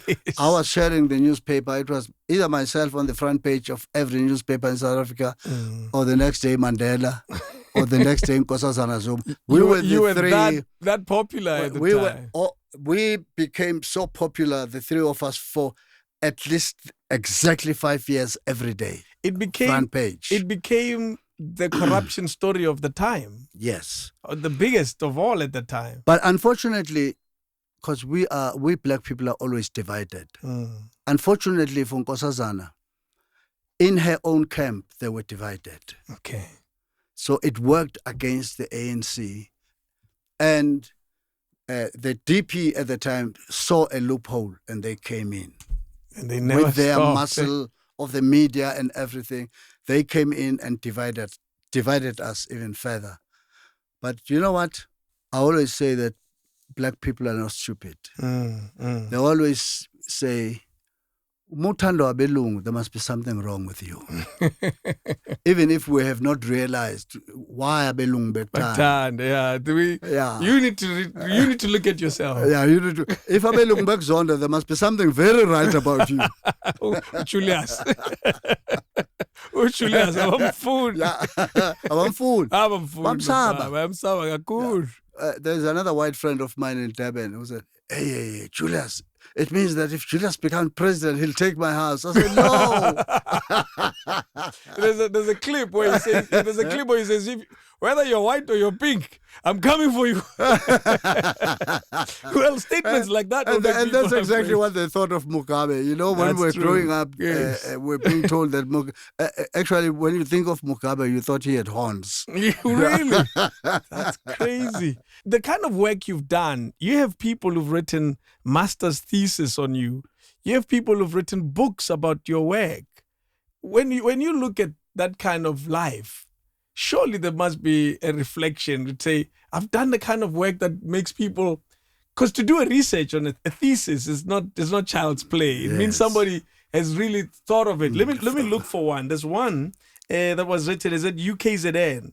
An investigation into the creation and interpretation of Mbongeni Ngema's intracultural theater. Imagine that. I don't even know what the hell this guy was doing. But somebody spent time studying your work. Truth be told, you know, my work is studied in all the universities around the world. I mean, even to this day, I get requests from Sweden, Switzerland, United States, anywhere, everywhere. People asking for the rights to Woza Albert because they are studying Woza Albert or Sinamale or Sarafina or Township Fever. So that means that in the scholastic world, the work has got so much depth. And let me say something. You know, like I told you a story of how I created Sarafina next to John Foster School. I never thought about it as scholastic work. No. You know, that people would want to write theses about it. For me, it was like how, I look at life in the township. I come from a funeral in Dobsonville, Nomam Winnie Mandela, Orlando. And I say, oh, wow, let me write about this. But people have written theses, have written books, have written all sorts of things about my work. And I look at myself and I say, oh, Mfana Ngema, you did not come emhlabeni bathi abanye ethuneni lakho kwabhala ukuthi wazalwa wadla wafa kwaphela. At least you contributed something. You did, eh? 2003 Cricket World Cup. You were involved in that. Yes, I directed the opening ceremony of the Cricket World Cup in Cape Town. And that's a big deal. Yes. Because to put up to showcase something like that on a world stage, it's not a small feat. And what was that experience like for you? It was amazing. I mean, we black people are not cricket people, really. No. You know, but for the cricket board to decide that we want Mbongeni Ngema to come and showcase cultural diversity in South Africa for the world in a Cricket World Cup, it was like, okay, why me? But I went there. It was an incredible experience, and I met all the biggest world cricketers. It was incredible. You see, it's those are the stories I look at and say there's so much more that you have to offer us. Who are some of the key names that come to mind when you look at your life and you say, in a moment such as this, you would want to say thank you to them? Who are some of the names that immediately cross your mind? I imagine this is a bus full, so you're gonna have to decode just a few. Decipher some of them. Peter Brook, he is regarded in the English-speaking world as the god of theatre. Came to Harlem and saw Asinamali, and he said, "I've never seen anything like this." He studied in all the universities around the world. Wow! And he flew me. That was the first time I flew on Concorde when the Concorde was still there. Yes. Flew me to Paris to teach. You've flown in a Concorde? Many times. Whoa! And it takes 8 hours from New York to London or to Paris. Concorde takes 3 hours. It'll take 12 minutes to Cape Town. Yeah. And he brought me there to come and give theater lessons to his artists. Quincy Jones, of course. I remember one time I'm driving with Quincy in a Jeep. It's hot summer in New York. And we get to this theater in Harlem, and there's a hobo at the door. He was drunk, he's sleeping there, and he looks at me, and Quincy says, "Hey, you look like Quincy Jones." And Quincy says, "Yes, I was once an actor, and because I looked like Quincy Jones, I acted Quincy Jones, and it was him. That's funny. Jeez, man. You know, Kenny Gamble and Leon Huff, who produced all those songs for the OJs, Teddy Pendergrass, Lou Rawls, you know, those are my closest friends to this day. Incredible. Yeah. And naturally, a Gibson Kente, whom you've... Gibson, Kefas, you know, I used to stay at Kefas Semenya and Later's home in Altadena in Los Angeles. You know. Your time in the U.S., why were you there? Because of my work. Yes. And I ended up staying there because I was just celebrated all over. Because you stayed there long. In New York, I stayed 10 years in New York. It wasn't a stint. I was the king of New York at the time. My name was synonymous to New York. Jeez. And because New York is such a Broadway... it's the heart of the world. I mean, you can't get better than New York. And that's it. So if you can't make it here, if you can make it here, you can make it anywhere. You can make it anywhere. You made it. And let me tell you something. Johannesburg is the hardest city in the world, and people don't realize that. If you can make it in Johannesburg, you surely can make it anywhere in the world. Imagine that. And you, this is someone who's worked in New York. You know, a place where nobody greets. You ask for directions, and someone says, "Do I look like a map, man? Do I look like a map?" I've had that experience. Let me tell you a very quick story before we part. You know, one time, myself and Duma Ndlovu, and Duma said, "Mbongeni, you've conquered the world. You know, we're so big. Nothing can get better than this." Asibonga amadlozi. So we drive to New Jersey. Outside in the farm, we buy a goat. We bring it back to New York, you know, to Harlem. And as we pull this goat, you know, out of the car, into the elevator. You know, we're living on the 6th floor. Okay. And the goat is going back. And Americans are going, "Oh, shit, man." You know? I've never seen a live goat. We put it in the elevator. They see it in a busher, in the fridge. We take it upstairs on the 6th floor and sabonga idlozi, you know, and safaki iphandla. Oh, these are African men. It's like watching an episode of Coming to America. Oh, boy, that's fine. That's a funny story. Utuma didn't tell me that. I must ask you. These two African boys putting a goat in the middle of New York. Oh shit, man! Oh no. I think you're an incredible man. We're very lucky to have had this chance. Really, you know. Yeah. Thank you so much for blessing us with the time. It was on a day that was so tricky for me and naturally for you too, and we still made time to do it. And I truly appreciate it. I hope we'll have part 2 of this because there's clearly a lot of stories that come from the life you've lived. And I truly appreciate it. When you look at your life, do you consider it lucky, or what word do you use to describe the life you've lived so far? I really think I worked hard. I worked very hard, you know, with a bit of luck. Because luck just doesn't come to you. If you are just stationary and doing nothing, it will not come to you. You know, I remember one time I was at this cinema in Fortsburg. What was it called? Rio Cinema, you know, in Fortsburg as a young boy. It was at a time when that movie Fame with Irene Cara came. Yes. You know, in late 70s. Yeah. And Irene Cara was singing, "Fame, I'm gonna live forever." And everybody in the cinema was so excited. It was full. And I was crying. People turned and looked at me. They didn't understand why in such a happy moment I'm crying. But I was crying because I wanted to be like her. Ooh, you saw your life. I saw my life there. When she was saying, "Light up the sky like a flame," people must remember my name. I wanted people to remember my name. I don't think we'll ever forget. And even if we tried. And because when we speak, I realize there's still a lot more coming. So you're still a working artist. Absolutely. You haven't stopped. No. Because you're not young anymore. You're not 50. No, I'm way beyond 50. And you're still a working artist. Yes. We're lucky. We're very lucky. I'm a committed artist. What can I do? Yes, you'll always you remain a committed artist. Yes. We're very lucky. I wish we had more time. Ladies and gentlemen, it doesn't get better than Mbongeni Ngema. You did a song. You bring back, is it Freedom is Coming Tomorrow?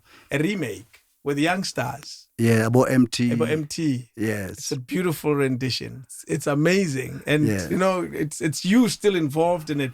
And I say, go check it out. You'll love it. The bars, were you involved in their writing? Did you did you have to approve? No, these young boys, man, you know, just came, everyone, and these young girls, you know, they just came and said, how is this, Baba? How is that? I said, yeah, no, but maybe that, but they did it. Yes. You know, they did it themselves. It's a beautiful, beautiful one. Yeah. And what show? We have posters all over Johannesburg. What is this show? Black. Yeah, what is it about? Well, Black is really it's a story of my life, part of what I've talked about today, how I grew up in music, but also how my life was influenced politically by Stephen Biko. I'm Black and I'm proud, and I come from that culture of Black consciousness, of the Black consciousness movement, and I think it shaped my thinking. And it's for me, it's my little tribute to Biko. Yes. And a celebration of my life. And I hope to take it around the country and hopefully around the world. It's just music. It's wall-to-wall music. You know, It's myself with 30 musicians, singers and dancers, you know, just celebrating my life in music. You're still a working artist. Let me ask, how old are you now? 68. You're not young. Just 2 years before 70. You're not young at all. You're still working. Some of us feel so lazy compared to you. Thank you so much, Bob. Ngiyabonga. It's Coco. It's Coco's and the bottom of the My Papi Shield. Yeah, it's Coco. It's Coco. Ngiyabonga. It's Mbongeni Ngema. I think you're really a special South African. I'm very lucky. I feel like Dali Tambo Manj. I should say people of the South. Thank you again. Thank you. Wow. Did you see that? I'm going to heaven. I don't know about you. These moments. Thank you again. King David Studio Podcast.